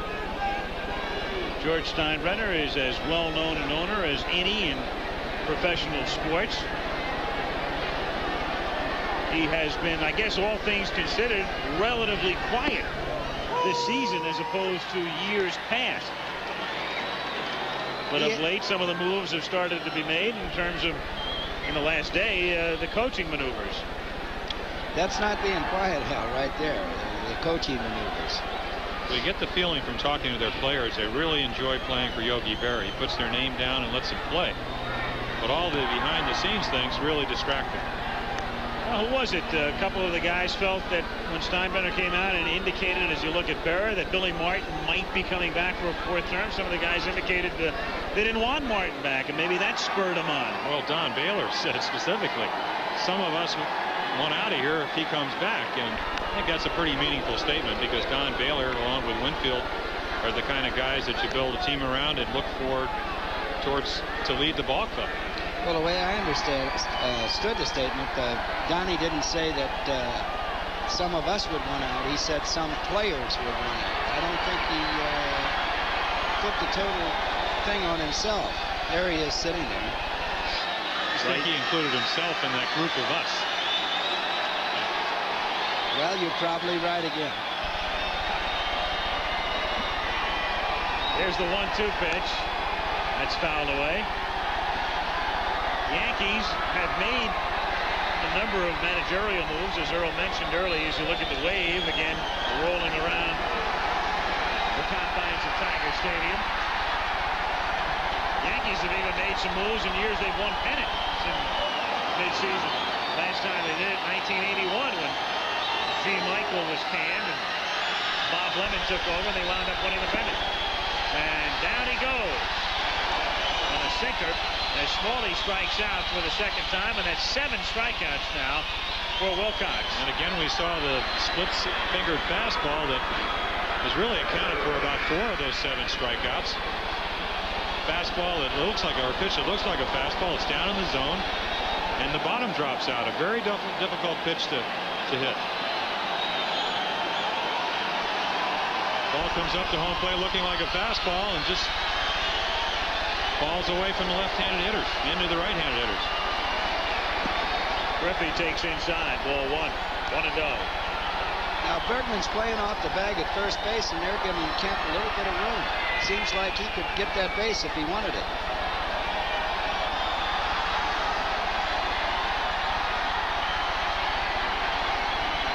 Because I think something that should be said in fairness to George Steinbrenner, the bottom line of why the Yankees are 19 games out are that a lot of the players are not producing up to their capabilities. In spite of the distractions or whatever, they have guys that he expected to play better, and they're not doing it. In the air to left field. And it's Herndon making the catch to retire the side. No runs, no hits, and a man left on. We're at Tiger Stadium in the middle of the 6th inning where the Yankees lead Detroit 2-1. When you buy a new car, you want to keep it looking new. And that's easy with Armor All Protectant. A scientific formula that took a polymer chemist 10 years to develop. It helps keep rubber, vinyl, leather, and plastic looking new. So even though you can't keep your car from getting old, you can keep it from looking old. Armor All. It's science, but it works like magic. Shape up your waist. Shape up your thighs. Shape up your homeowner's insurance. Homeowner's insurance? Now's the time to shape up your homeowner's insurance at Allstate. Just bring in your policy and compare. We'll do everything we can to save you money. And with an Allstate Shape Up and Save discount, you may qualify for additional savings of up to 15%. So run on in and save. Shape up and save. It's okay if you just drive in. You're in good hands with Allstate. Here you go, Tommy. You know, this new L.A. Anheuser-Busch is quite a beer. Naturally aged, smooth.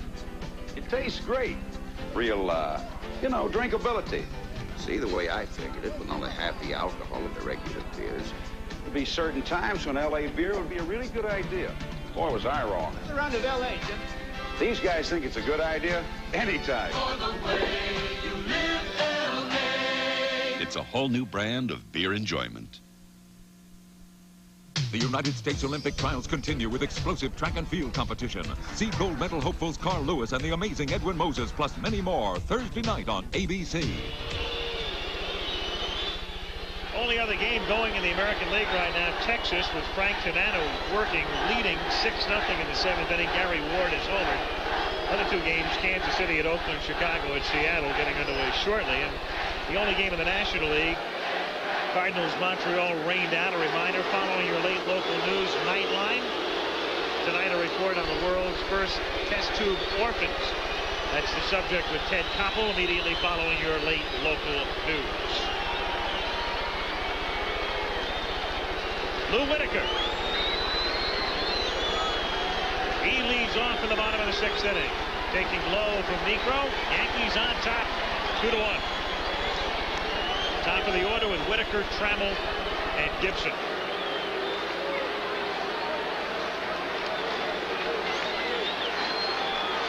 Up high. Niekro doing a good job. As Jim mentioned before, Yogi would love to get as much as he can out of Niekro tonight. The Yankees minus Dave Righetti for at least the next 2 weeks, going on the disabled list because of the cut index finger sustained in the bullpen yesterday against the water cooler. 3-0. I think Yogi would like to get 9 out of Niekro tonight.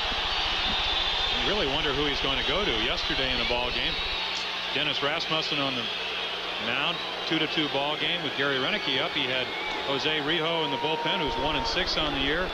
Shane Raleigh from the left-hand side, who's had a tired arm really since the middle of spring training. So he doesn't have a whole lot of buttons to push out there and hope that he's going to get positive results. That's drilled, and it's a base hit, and maybe more, but Winfield goes into the corner to cut it off. Whitaker takes the turn, and Dave fires it back in.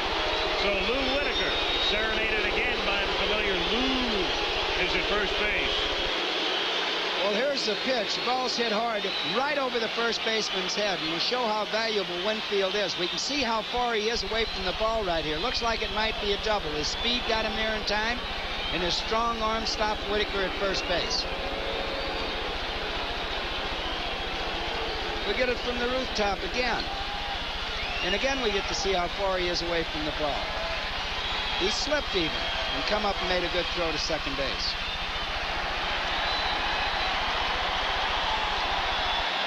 Alan Trammell, mired in a slump, 0 for 2 tonight.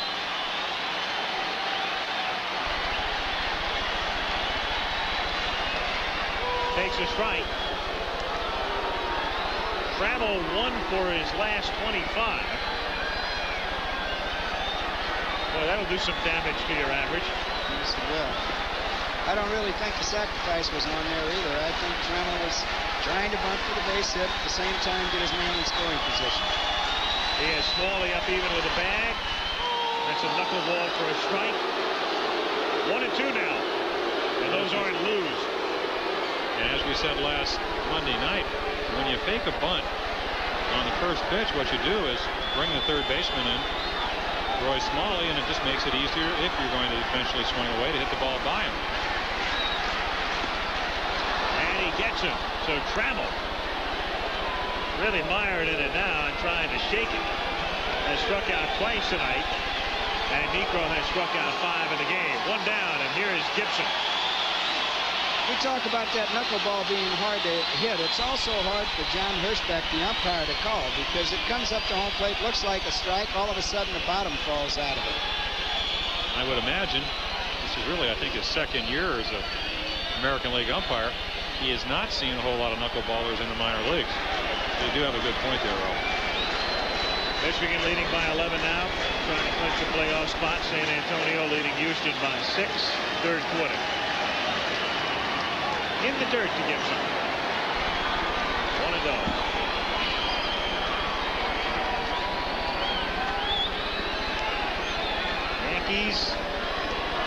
2-1. First time the Yankees have faced the Tigers this season. Tomorrow the Yankees going with Ron Guidry. Tigers are going to go with Carl Willis, who we saw last Monday in relief in Toronto. And because of the injury to Jack Morris, Sparky is high on him. He says one of the few young pitchers that they've had in Detroit since he's been here, which is 1979, even though he's only really pitched one minor league season, that comes up with an idea of how to pitch. He says it's very refreshing. He wishes he could have more of them. I think the only problem that I could foresee for Carl Willis is he's a two-pitch pitcher. And as Earl will testify, sinker, slider, he might be good the first and second time around the order, but the third time, as Sparky said, I'm going right to the bullpen. 3-0 now to count on Gibson with Parrish on deck. And they give him the green light. It's a lazy fly ball to left field where Kemp makes the catch for the out. So 2 away with Gibson flying out 3-0. Well, a lot of people are going to wonder why he swung at that pitch, but you are going to get a fastball on the 3-0, and maybe you can put those 2 runs on the board that could get you ahead. Gibson already had 1 home run in the game.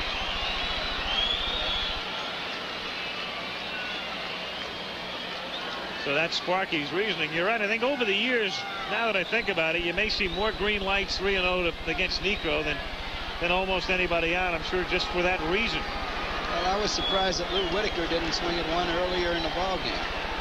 I guess also from a manager standpoint, as you did many years, we had a guy we got from the Mexican League, Andres Mora, was probably the best 3-0 hitter that I've ever seen, and I played for almost 20 years. But Earl at least had enough confidence in his ability to do that to let him hit, and it was just amazing how successful he was swinging 3-0. A lot of hitters don't like to do it. They just don't feel comfortable swinging 3-0. Lance Parrish, the batter. Knuckleball is inside as he jackknifes ball 1. Yanks 2, Tigers 1. 2 out, 6th inning. Whitaker at first.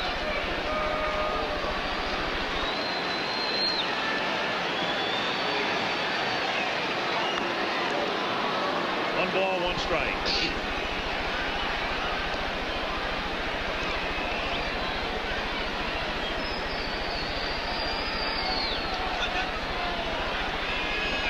Amazing man on the mound.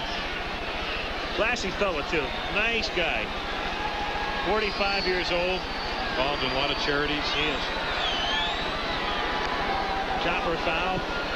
1 ball, 2 strikes. It was a very sad day for him when he was released by Atlanta. Didn't know for a while what he would do. He knew he wanted to pitch. He was released right after the season, and then the Yankees wound up making the decision to sign him in January.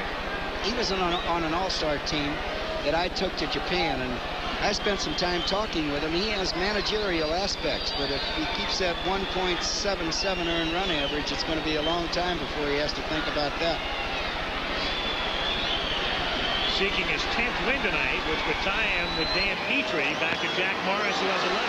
That's it high in the air to left field, but it will stay in. And coming back in now is Kemp to make the catch to retire the side. So they waste the leadoff single by Whitaker, and we'll go to the 7th inning with the Yankees 2 and the Tigers 1.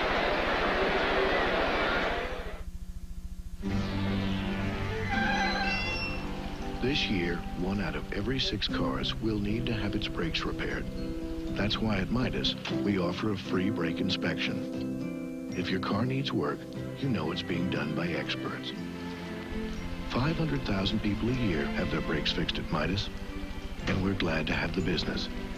But more important, we appreciate the trust. Trust the Midas touch. IBM presents You Make the Call. With a runner on first base, a pitcher starts from the stretch position and throws the ball. But the umpire spots something wrong and calls time. What did he see? You make the call. When IBM personal computer owners look for good software, where can they turn? To IBM for programs that help you keep up with modern times. Business programs, entertainment, productivity, education, and more.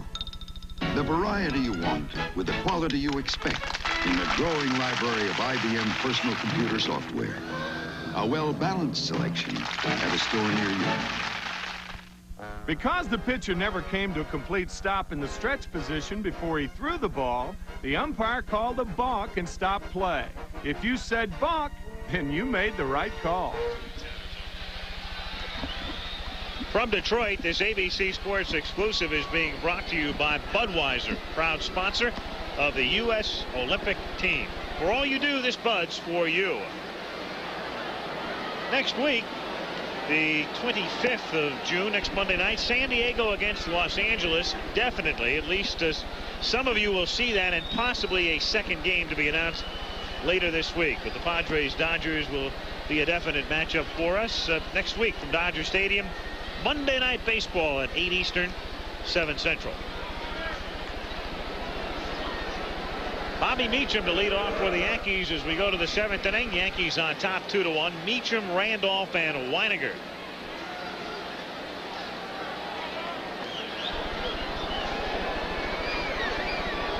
Bobby is 0 for 2 tonight. Bill Wilcox, 7 strikeouts along the way. And he's 0-1 with Meacham.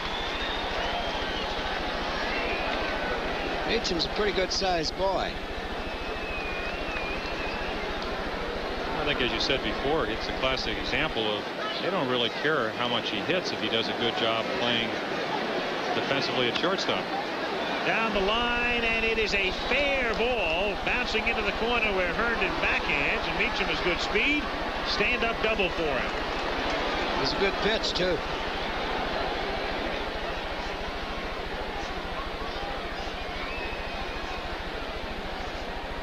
Here you see it looks like a split finger fastball low and away.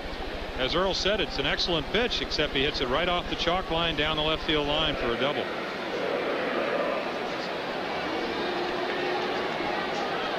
Fairly fair.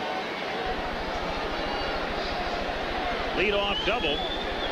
Hasn't been easy for Wilcox. He's given up only 2 runs tonight, but just once as he retired the side in order. That was the 3rd inning. As we talked, in his last 5 games, he's not pitched well in 4 of them. The one he did pitch well, he got beat by Mike Flanagan 2-1. So, as you said, he's really doing his job. A pitcher, when he goes out there, he wants to keep his ball club in the game, and he's certainly done that for into the 7th inning. He's had trouble with New York, too. Lifetime, he's 4-10 against the Yankees. And they'll get busy in the bullpen with Randolph at the plate, around the bunt, taking a strike on 1. Randolph didn't think so. Well, Willie's one of the best at working an umpire. You throw that ball low and away, and he says, oh, I think that ball is a little bit low, or I was a little bit outside. He gets a lot of pitches, and there you see Willie Hernandez having a great year for him. We saw him last Monday night come in and get the save for the Tigers against Toronto. Aurelio Lopez is the other guy in the bullpen, the other short man, but he'll probably get the night off because Lopez pitched 4 innings in relief yesterday at Milwaukee. I'd like to see if Hernandez screwball is as good this week as it was last week. But it's foul, and it's no balls and 2 strikes on Randolph. Bobby Meacham at second base. Looking back over his shoulder at Gene Michael, the third base coach. 0-2 the count.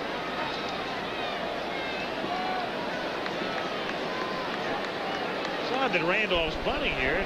That graphic illustrates it's 17 for his last 33. That's about as hot as you're going to get. Well, especially when you consider how well he hits the ball the other way to right field. But again, I think Yogi's thinking, getting another run here, and with Negro out there who's pitched so well, we have a good chance of winning this game.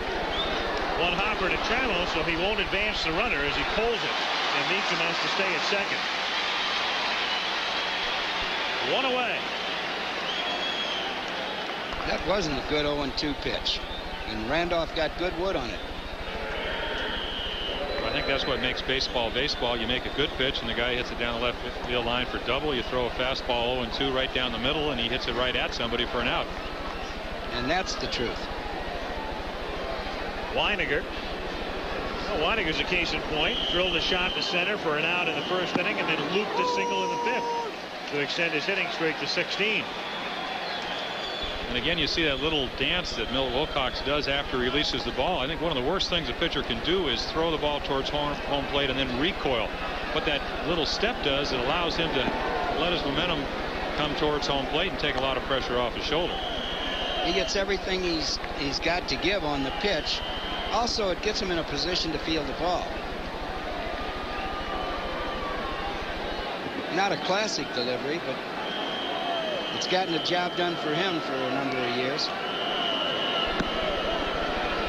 You have to give him a lot of credit. As we said, he's not overpowering, but he's come up with that split-fingered fastball. He has a good breaking ball, which Roger Craig, the pitching coach with the Tigers, said he was trying to get him to throw a little bit harder so he could get more strikes with it. And he moves his fastball in and out. Count is 2-1 on Weininger. 2-2 now with Beecham at second base and 1 out in the 7th inning.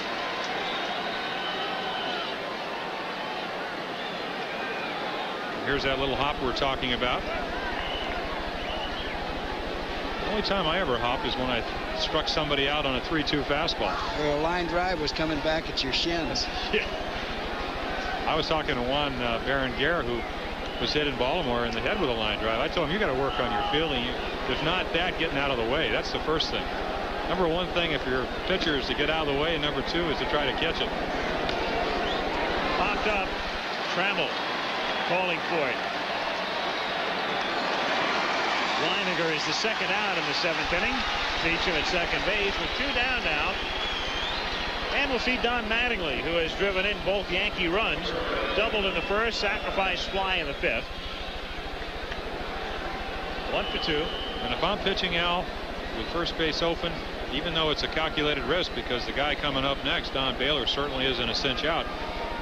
You have the league's leading hitter up there. You got to pitch very carefully, and I think they're going to walk him intentionally. He hears you. So they'll walk Mattingly. When you're that hot and you're leading the league, even though you do have a Don Baylor on deck, you'll take your chances. And as you said, Jim, last year, and you pointed it out to Baylor, he was 100 points better against left-handers than righties.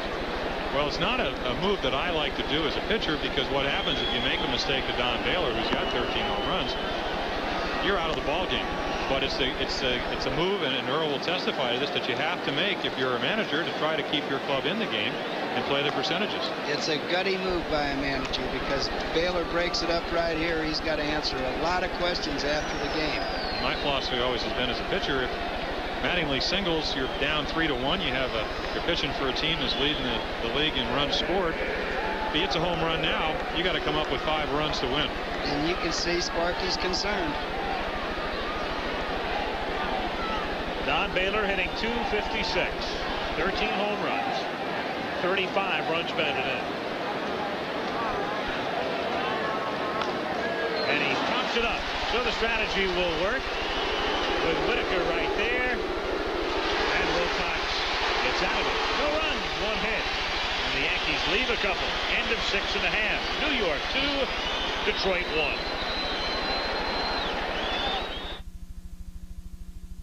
Time. It takes time to create quality. The quality taste of Budweiser. Time to select the choicest ingredients. For exclusive Beechwood aging, to brew the distinctively clean, crisp taste of Budweiser. Quality taste. That's what people want in a cold glass of beer, and this is the one they want. Somebody still cares about quality. Camaro, more beauty and a lot more beast. Performance, that's today's Chevrolet.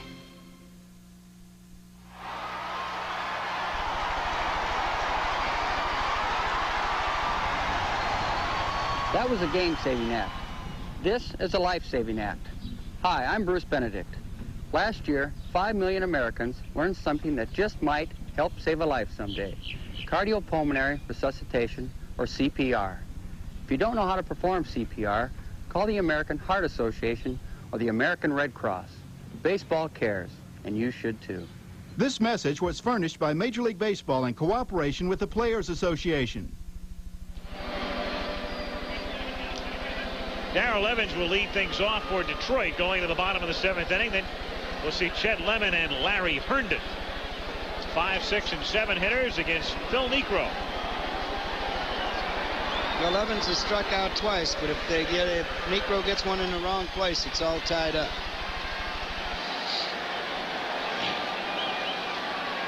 Doug Baer is throwing in the Detroit bullpen.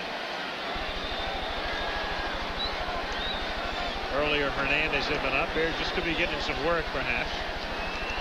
Hernandez has already come into the dugout with his jacket on. It's conceivable Sparky would go to him in the next inning. We'll see. Outside to Evans, ball 1. 1-0. We saw that graphic with Darrell Evans getting off to a great start, hitting .300 first 20 games or so, and then struggling since then. I think one theory that you could have possibly is that they did not know him, pitchers in the American League coming over from the National League, and also early in the year in April and May it's hard to throw a lot of breaking balls. You have to throw a lot of fastballs, and you see that's ball 3, something that Niekro doesn't want to do, get behind Evans. And when early in the year you can't throw that breaking ball over, you got to throw a lot of fastball. He's a good low ball hitter.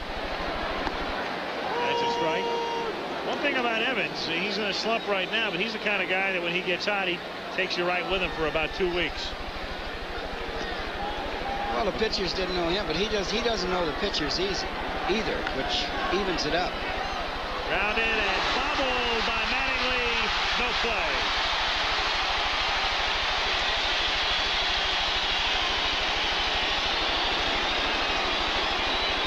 So Mattingly can't handle the ground ball off the bat of Evans. Leadoff man is on here. Here we get to see it again, and I don't care how good a fielder you are at first base, and Mattingly's a good fielder.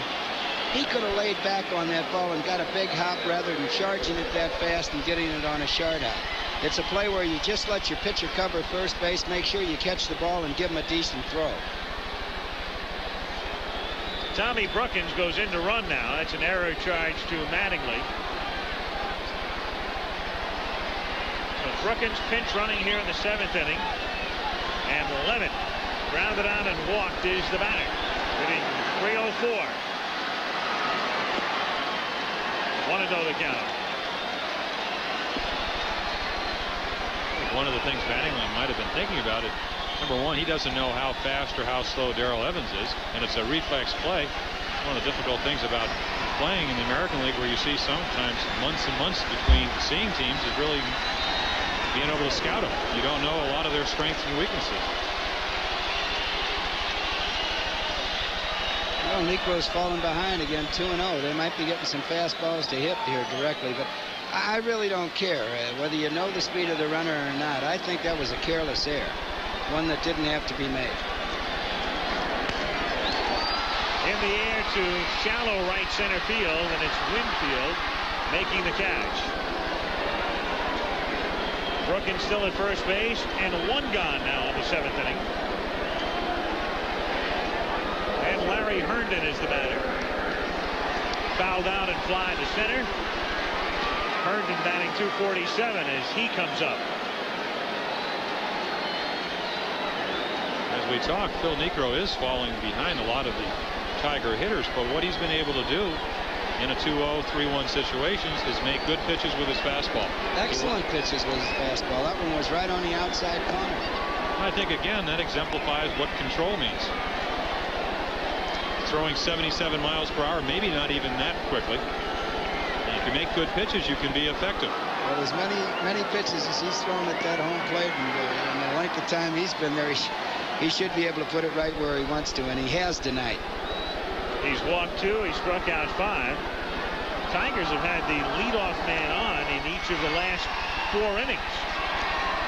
But their only run was a 2-out first inning home run by Gibson. I think Sparky saw Earl's pregame show where he talked about power hitting. He's been sitting back waiting for the long ball. Like to get one out of Herndon. As you say, last year 20 home runs for Larry. This year none. Hasn't hit one since last September 28th. Well, that's going to change, because this guy is a good hitter. He has good plate coverage, better low ball hitter than high ball hitter. Has good power to right field, pretty good breaking ball hitter. There's one pitch I would say you could get Larry Herndon out with. That's a slow curveball. And Niekro doesn't throw that. You saw the graphic the last time up. He was hitting 308 lifetime up. Good stats against Niekro. Herndon, for the Giants for many years, was not a power hitter. They wanted him to hit home runs. He didn't start hitting them until he came here in '82. Of course, the park here might have something to do with that. If I characterize Herndon, he's more or less a power alley hitter. He hits the ball to right center, left center, and 365 to left, 370 to right. That's in the air to shallow right field. And it's Winfield with Randolph right there making the catch. Really going way out, and Winfield was falling for it. And there are 2 down. Well, we had a near collision here, and it's something that's going to happen in baseball when both players are going all out to catch the ball. At the last minute, we could see Winfield holler for the ball and take it. Dave Bergman is the batter. 2 down. Brookins at first base. Pinch running for Evans. Yanks on top. 2-1. 1-0.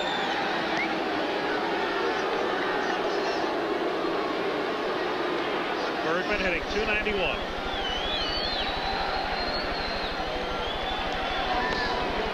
Pop foul. Leininger getting changed, slides and makes. Did he make the catch? I believe he did, but no, says the plate umpire. Hirschbeck, who may have said it made contact with a wall. As we looked at it right below us, it looked like Leininger had made the catch. Great effort, nonetheless. Well, one thing about the play, you'll watch the umpire Hirschbeck get right over there with him. You can see the wall. The only way he can make an attempt is to slide in it. He stopped himself with his foot. Hard to see on the replay whether he caught it or not. And we can see that Hirschbeck was just a little bit late getting there. Ball might have popped out of his glove and made contact with the padding. That's Yogi Berra out to plead the case. Take another look at it now. Get to look at it from another angle. Then we see him go down and slide. Looked like it went right into the glove. Then it look like it starts to pop out and maybe makes contact with that padding, possibly. What a play, though. A real tough play, too. There's a little drainage ditch also that he had to be concerned with as he came over. One of the difficult things that the umpire had to contend with is the size of the glove. He's using that oversized glove because of the knuckleball. Hard to see whether the ball was either trapped against the wall or just caught cleanly. 1-1 to Bergman, and he grounds it down to first. That's a fair ball, and Mattingly makes the play unassisted. So no damage is done. Leadoff man gets aboard, and he is stranded at first. Through 7 full at Tiger Stadium. Still Yanks 2, Detroit 1. A new design in radial tires is rolling your way from Goodyear. Is L.A. Great taste and half the alcohol of our regular. Medalist Howard Davis wants to take the title from undefeated champ Edwin Rosario live. Plus a special Olympic track and field report on ABC's Wide World of Sports Saturday. Willie Hernandez comes in to pitch for the Detroit Tigers. The left-hander with a good screwball acquired from Philadelphia just prior to the start of the season. 2-0, 2.09 ERA, and 48 strikeouts in 56 innings. So he has done the job for Sparky Anderson as we update you on the USFL action taking place. Michigan coming from behind, leading Oklahoma handily. And Houston by a point over San Antonio in the 3rd quarter. In the bullpen for the Yankees, just getting in some work right now is Bob Shirley. Pitched well Friday night against the Orioles, but lost 2-1. Another game-winning RBI by Eddie Murray, a base hit in the 9th inning. So he's just throwing between starts here as Dave Winfield leads things off in the 8th inning.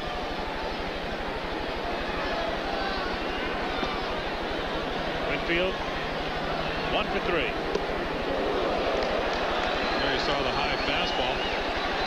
Willie Hernandez, as you said, 48 strikeouts in over 50 innings. The most impressive thing, he's only walked 14 batters, but he doesn't throw that hard. Gets under that one a little bit. Of course, it's the first pitch. Has the great screwball, two kinds of fastballs. He runs one in on the right-handers and one away from them. And a little bit of a slider. So he's got 4 pitches to look at, and he can throw them pretty much when he's effective where he wants to.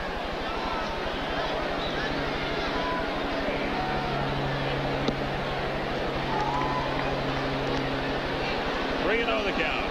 Well, last week he showed us one of the best screwballs that I've seen in a long, long while. Yeah, like Mike Cuellar. Very effective.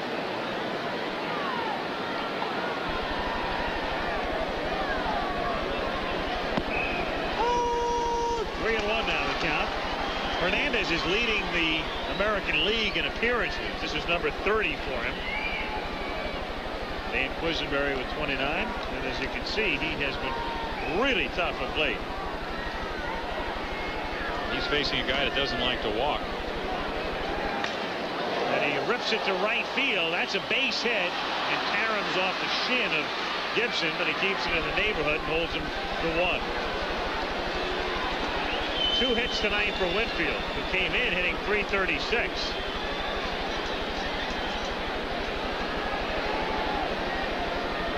Here we see a 3-1 fastball. Winfield, as most power hitters like to get their arms out, smacks it to right field. You can see the ball kind of carom off. Looks like Kirk Gibson's right or left hand.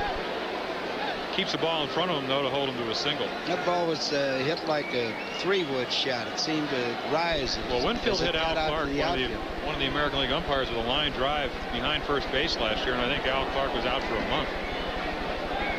When he gets his arms extended, the ball really jumps off his bat. I'd be bunting here. Well, he didn't in the 4th inning with first and second, and nobody out. Wound up striking out. Earl Weaver definitely mellowing in his mid-50s. Would be bunting, huh? Well, you got that pitcher out there with a 1.77 earned run average. Phil Niekro tried to get him that extra run. You got a guy at the plate who's not hitting a lick either right now. Kemp is 0 for his last 16. Well, my main reason was left-hander against left-hander, but a lot of times... Of course, we know how well Kemp hits left-handers. At least he used to hit the Orioles staff pretty well. Kemp hitting .270 this season against left-handed pitching. Of course, a left-hander with a screwball is a little different left-hander, isn't he? Yes, he is, if that's his best pitch. Of course, then there are left-handers that have screwballers, like Mike Cuellar, who didn't feel comfortable throwing it to left-handers. You throw so many down and away to a right-hander, it's not a particularly good pitch to a left-handed hitter. Little broken bat squibber fielded by Trammell, and Winfield gets back to first base. Got the fastball in on a fist. So soft liner for the out, 1 gone here in the 8th inning. And now Roy Smalley will come up right-handed for the first time tonight. 0 for 3 facing Wilcox, who had 7 innings, gave up 2 runs. And Milt wound up striking out 7. Smalley hitting .200 as a right-handed hitter this season, 6 for 30 with 1 homer. Winfield not a big threat to steal. He does have 3 stolen bases, and if he gets a jump off of him, he might be going. You ever think hit and run in this situation? Well, yes. You know, I'm not crazy about the hit and run. I'd rather have the run and hit. But it's a spot for it. Stay out of the double play.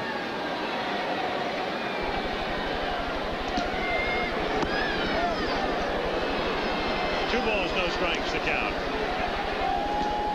Because let's face it, the Yankees have been struggling scoring runs. Of course, they got caught up with the Oriole pitching staff. They scored 1 run on Friday night, only 2 on Sunday. Did score 8 on Saturday, but didn't hit the ball particularly hard. You'd think they'd like to get another runner in scoring position. Well, this is a pitch I used to like to hit and run on. I didn't like 2-0 because if it was a high fastball, I didn't want my hitter swinging at that pitch when it could be 3-0. 2-1, the pitcher's still trying to throw a strike. 1 out. We're in the 8th inning. Yankees on top, 2-1. They've out-hit the Tigers 8-3. Dave Winfield held on by Bergman off to his lead at first.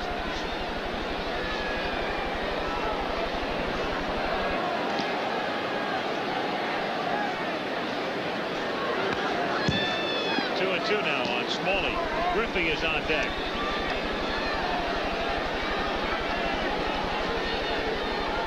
There's Ken, who's 1 for 3 tonight.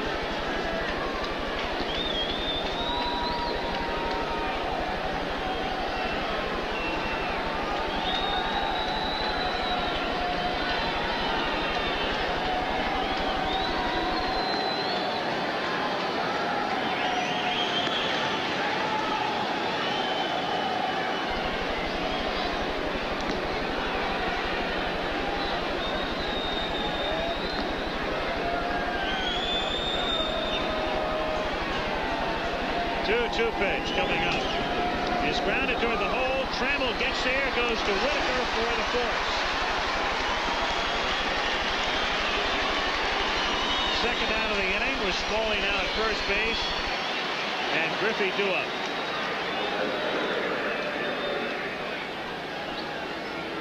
High above. Ball's not hit particularly hard. Trammell went a long way for it though. Gives a good throw to second base. There was no chance for 2 on the play whatsoever.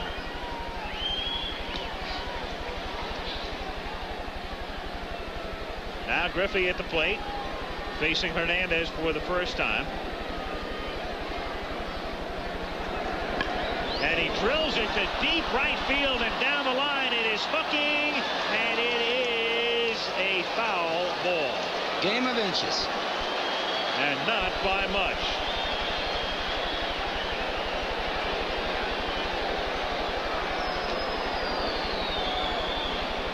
Like a little slider, not a particularly good pitch.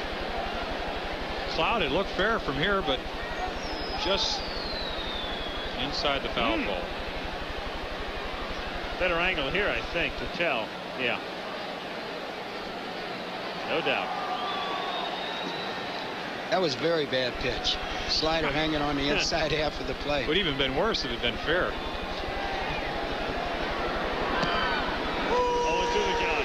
Same pitch in a better spot. That takes some nerve. I just always looked at, and here you see the breaking ball. He gets it down and away where he wants it. Actually looked a little bit low for strike 2. And the 0-2 pitch dropped down on him. Fouled back. Well, Griffey hangs in there. You're not a lifetime 300 hitter if you can't hit left-handers. I've always felt his power is more on the low fastball and occasionally a breaking ball. That's why I said before I felt Wilcox would go away from him because it limits his ability to hit home runs. One left-hander he's destroyed through the years is Tommy John of the Angels. Again, he drops down with a fastball this time, and it's Whitaker making the play on the system.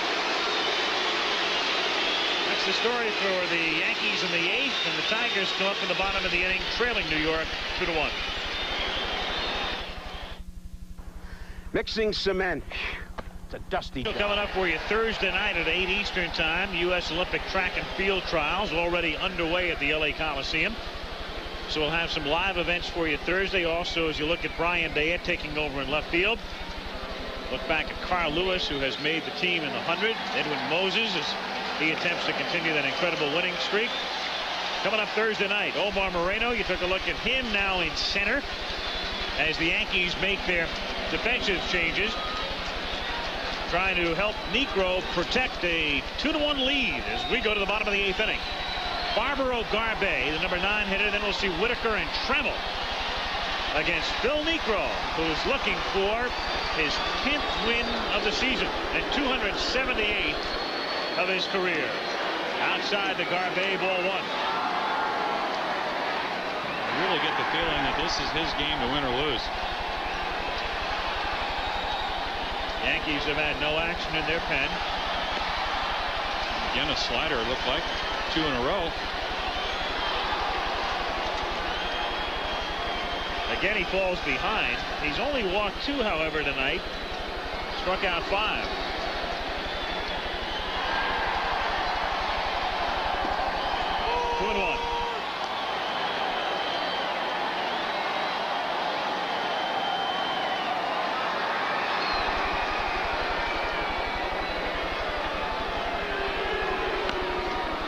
Gets under it and pops it up. Meacham.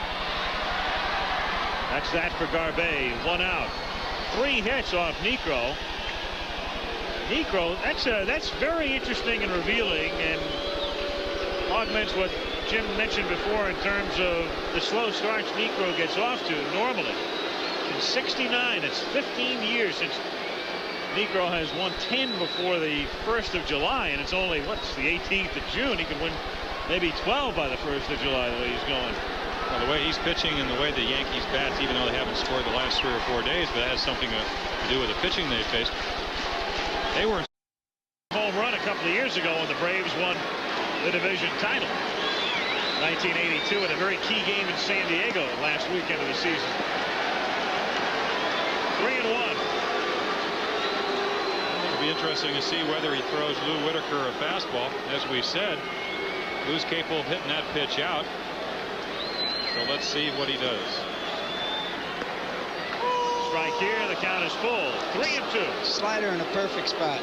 Either that or a knuckleball, but it was an excellent pitch. He's not doing exactly what you want to do, which is to get behind the hitters, but when he does, he's been able to make good pitches.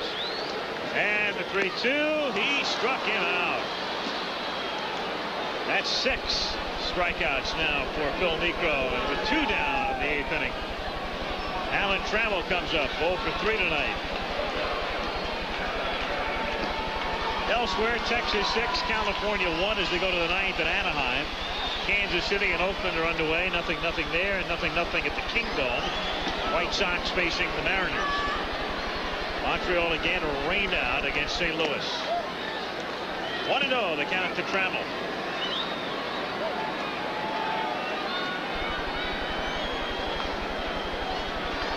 Now time is called. Looks like Jeff Torborg going to the mound. Former manager of the Indians and one of the Yankee pitching coaches.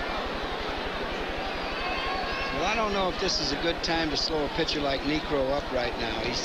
He's going after the hitters one at a time, one pitch at a time. He's showing a lot of emotion on the mound. He wants to get him himself. Meanwhile, Ray Fontenot joins Rijo in the Yankee bullpen. There he is, Fontenot, the left-hander who began the year in the starting rotation.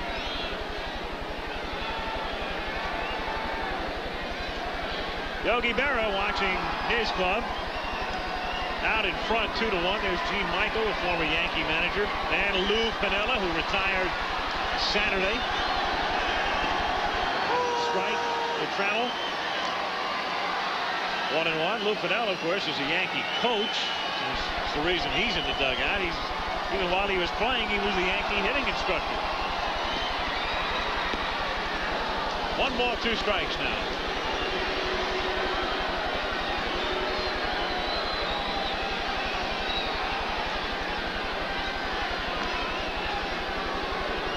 I asked Lou which Yankee hitters he was working with. He said Don Mattingly and Dave Winfield. Certainly. Line to center field. That's Marino coming in, and he stays on it and makes the catch to retire the side. So the Tigers in the bottom of the 9th will have Gibson, Parrish, and Evans coming up. But the Yankees will come to bat in the top of the inning, leading by a score of 2-1, and we'll be back in Detroit after this word from your local stations.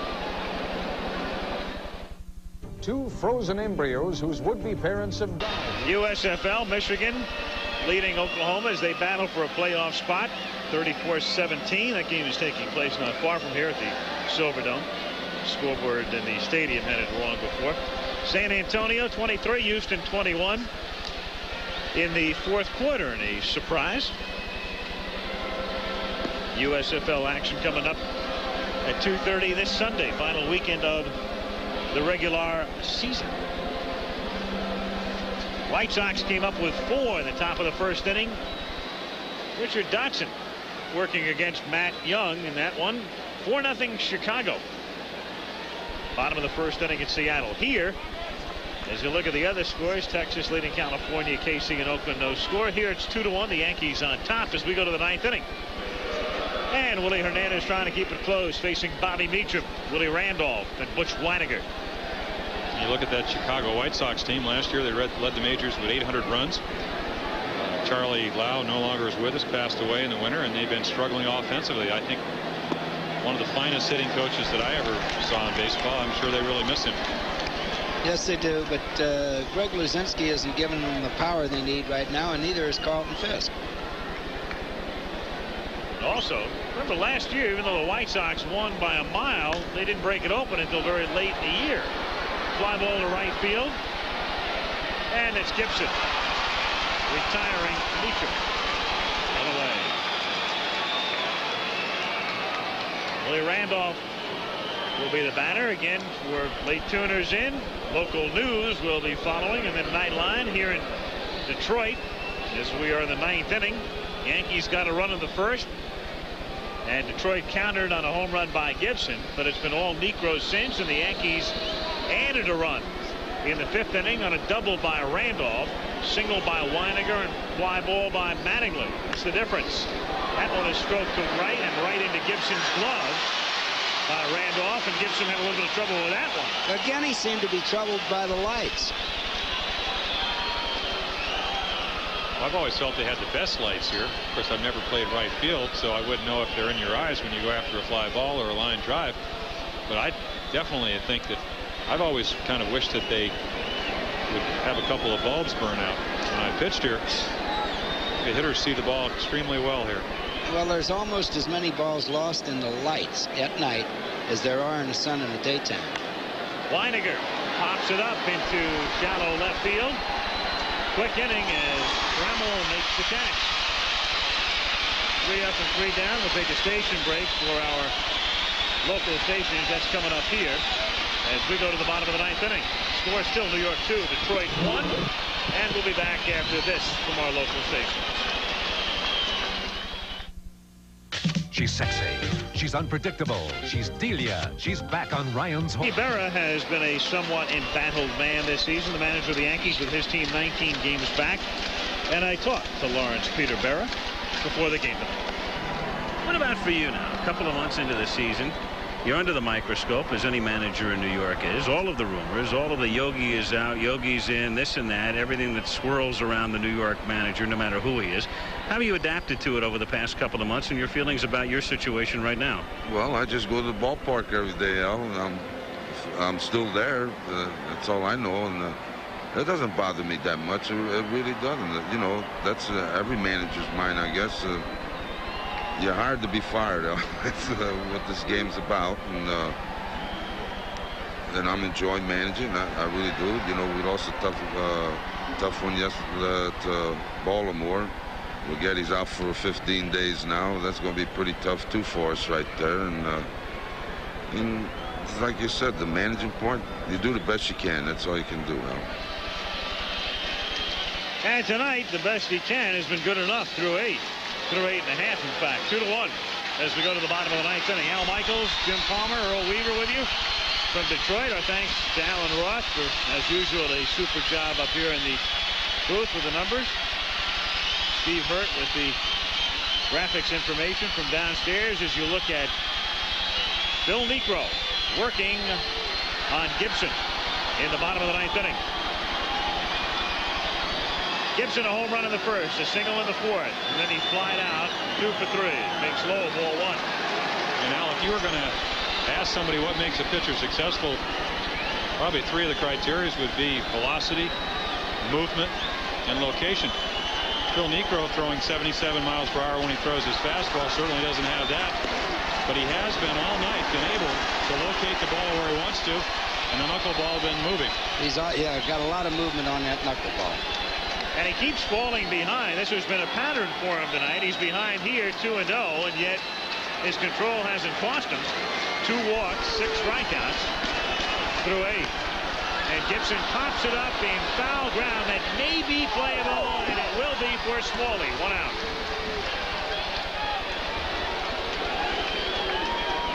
So Gibson on a 2-0 pitch fouls out. Parrish, who's the batter. Boy, what would they have done without Niekro this season? Looking for his 10th win. Executive producer, ABC Sports Crew in Arledge. Dennis Lewin producing tonight's game, directed by Chet Forty. Pre-game feature produced by Peter Lasser. Technical director Leslie Weiss.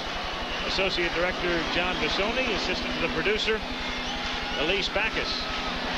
And Kelly Drysdale, the owner of the Big D, helping us out in the booth as well. Outside, ball 1. You get behind in a 2-1 ball game. You know you got to go right after that hitter because you don't want to bring that winning run to the plate. Got the corner. You know, if Niekro does not give up a run in this inning, his ERA will be 1.71. That'll be best in the league. He'll move ahead of Storm Davis of Baltimore.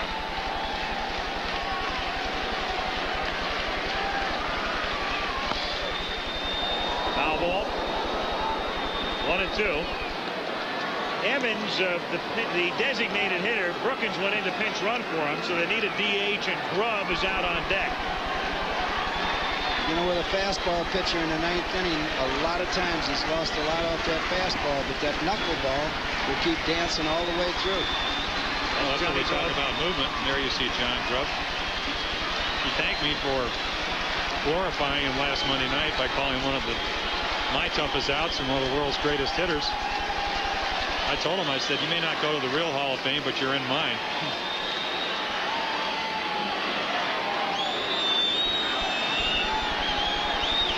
One ball, 2 strikes, the count on Parrish. And he pops it up. Mattingly wants it. 2 out. Tigers with 3 hits tonight. Gibson hit that home run in the 1st. Then a base hit by him in the 4th. Whitaker singled to right in the 6th, and that's been it. Well, to be quite honest, you don't win 277 games and possibly your 278th here and pitch 4,700 innings if you don't have a lot of guts. And as we said, he hasn't pitched that many complete games this year with Righetti out there, but they certainly needed one tonight, and there's really only one batter staying between him and a complete game win, and that's Johnny Grubb. And as I said, a tough out. Steve Carlton has more wins as you look at the Texas-California final 6-2 Rangers. Carlton 304 lifetime wins among the active pitchers. Seaver 279. This would be 278 for Niekro. Jim Palmer retired for the moment anyway with 268.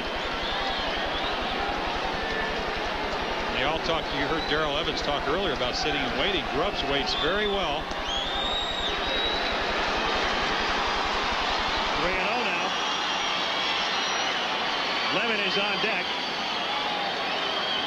Again, a not uncommon situation with Niekro 3-0. He's been 3-0 on several batters tonight. Well, this is where the old axiom Earl used to tell me, you can't get beat till you put a man on. And the man just walked down to first base. That's the last thing in the world he wanted to do. So it sends the winning run to the plate. Chet Lemon. There's Yogi. Oh, poor Yogi. An inglorious entry to the playing surface. Well, I think he's going to leave him in. I think he's going to go out there and ask him how he feels. Of course, I think that's the type of relationship you have with a veteran pitcher like Niekro. Of course, you never had that relationship with me. You already made up your mind before you got there, which is, I think, probably the right thing to do. Yogi really in his mind should know whether he's going to stay in or not, unless he would tell him something to the contrary. He stays in with Rijo and Fontenot in the bullpen. And Lemon is the batter. Lemon tied for the team lead in home runs with 10. Tonight he has grounded to short, walked, fly to right. 2 out. 9th inning. 2-1 Yankees. Grubb at first. Sparky looks. 1-0. Kind of brings to mind something that Sparky told me before the game. He told his players when he first got here, he said, I'm never going to win a game for you. I'm going to put you in there and put you in a position where you can win it for us. I think this 1 strike really would hold true if Lemon hits a home run. He's up there with a chance to put another win in the column for the Tigers.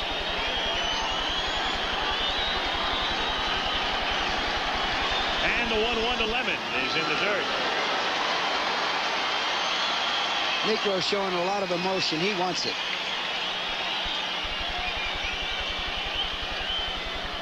Trying to go all the way for the 3rd time this season.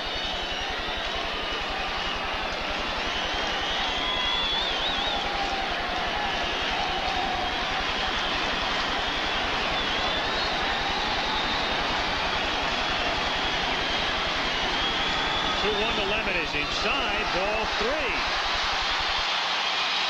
Herndon is due up next. And don't think that Phil Niekro doesn't know that Larry Herndon over the years has hit him well. It's a tough situation. 3-1. Do you throw him a fastball for a strike and take a chance of him hitting a home run? As you said, he has good power. He's hit 10 home runs already this year. Inside with a knuckleball, ball 4. And now Yogi's got a decision. And he's going to go to the bullpen. Scoreboard says something at the last moment. He's got Herndon, a right-handed batter. He's got Rio, a right-hander. Fontenot is the left-hander in the bullpen. And Niekro is going to come out with 2 out in the 9th inning and the tying and winning runs aboard. So Rio at age 19 replaces Niekro at age 45. And we'll see if Sparky goes to the bench or whether he opts for Herndon here. 9th inning, game on the line, and we'll be coming back to Detroit in a moment. Tough Chevy trucks. Are you tough? Born May 13th, 1965, the day Phil Niekro won his first major league game. So he's 19, a native of the Dominican Republic. 1-6, 1 save. As you look at the runners, tying run is Grubb. He's at second. And now Rusty Kuntz comes in to run for Grubb. So Kuntz is the tying run. And there's the winning run. Lemon at first base. Herndon is the batter. Rio has 1 save. He saved the game for Niekro in April. He has also walked 28 in 53 innings, so that tells you something about his control. 2 on and 2 out with Herndon at the plate. Fastball away, ball 1. Definitely overthrew that pitch. Again, the Yankees would love to go to the pen and bring in Righetti, but he's on the disabled list. So it's Rio to the plate, and Herndon fouls it back, 1-1.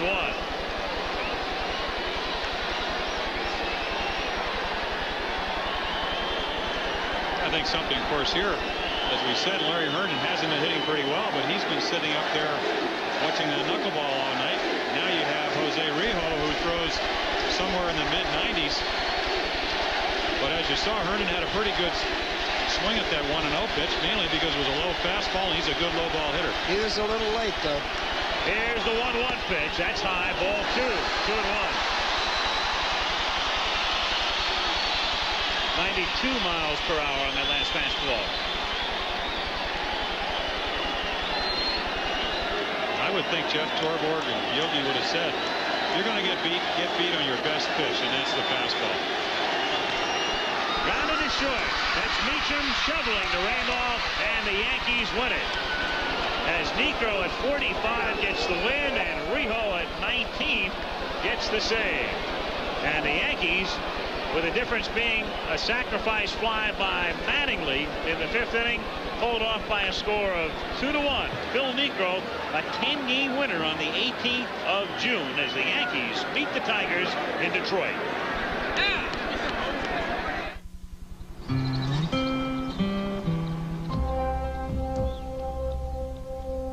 Suppose that's them? Don't know who else will be out this early. For the Caldwells, early morning's the best time to get things done. And times being what they are, not much would make them shut down, even for a few minutes. But this summer of 1984, the Caldwells have shut down to see something they'll most likely never see again.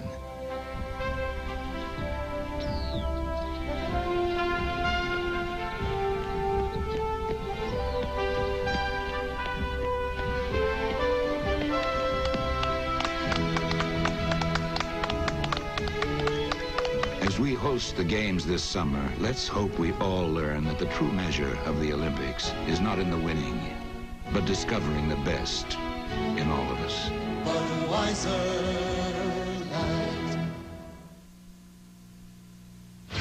This is today's Chevrolet. Discover a space vehicle. A phone in my workshop, so I leased one from AT&T. You see, with a lease, there's just small monthly payments. If I ever have a problem, I just call AT&T toll-free or stop by one of their phone centers. From Tiger Stadium, where more than 40,000 watch, this ABC Sports exclusive has been brought to you by Chevrolet, with the performance, the style, the innovation, the quality, and the value that make up today's Chevrolet. By Bud Light, the best has a taste all its own, satisfying but never filling. And by Gillette Actra Razor, the twin blade that pivots for a close, comfortable shave. Al Michaels, Earl Weaver, Jim Palmer saying goodnight from Detroit, where the Yankees beat the Tigers 2-1.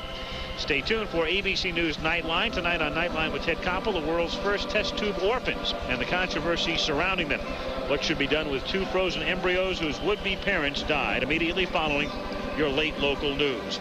Travel arrangements made through and a promotional fee paid by United Airlines. United flies to Tokyo for more top business centers with 3-class Royal Pacific service. This has been a presentation of ABC Sports, recognized around the world as the leader in sports television. Phil Niekro, the big star tonight. This year, the Olympic tradition continues. Tuesday, a highbrow party delivers a new love and a low blow. Your husband knows about us, doesn't he? Hotel.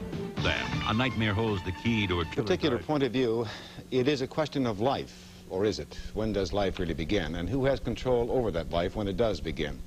All brought up because of two frozen test tube embryos, and coal workers have made a final plea to save their jobs. The story for you in just a moment. Diana? Mayor Coleman Young says our cities are in trouble and pleads for help, while local business people prepare for one of their greatest times of the year. Bill? Great day today, Jerry, with the weather. Yogi Berra said it, good pitching will beat good hitting 90% of the time, and vice versa, he said. Whatever, the Yankees beat the Tigers tonight 2-1. Steve Gargiulo with all the sports. Diana Lewis, Bill Bonds, Channel 7's Action News Update is next.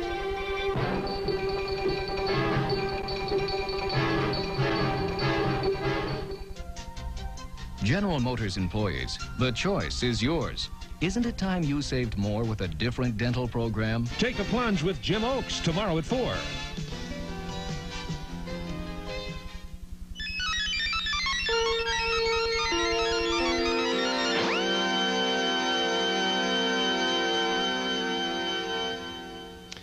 Good evening, everybody. Genetic engineering, tampering with nature, if you will. There is no easy answer to the question that is posed in this lead story tonight, but I suspect it was going to happen. A revolutionary experiment involving human life is giving birth to complicated legal and moral issues. Among them, when does life actually begin? And is life created in laboratory test tubes entitled to the same rights as life conceived in the normal biological way? Those are the heavy, unanswerable questions keeping the government of Australia probably awake tonight, because the Australian government must decide the fate of two frozen embryos which have become orphans. Now, the Los Angeles couple who produced the embryos in an Australian laboratory have been killed in a plane crash. Mario and Elsa Rios left an estate which is now estimated to be worth as much as $7 million. The Australian government has no laws to deal with orphaned test tube babies and whether they or their near surrogate mothers can inherit multi-million-dollar fortunes. The embryos were conceived in the state of Victoria, Australia. The state attorney general there claims the embryos must remain frozen until the lawmakers decide whether they are really alive and if they have any legal rights. But a right to life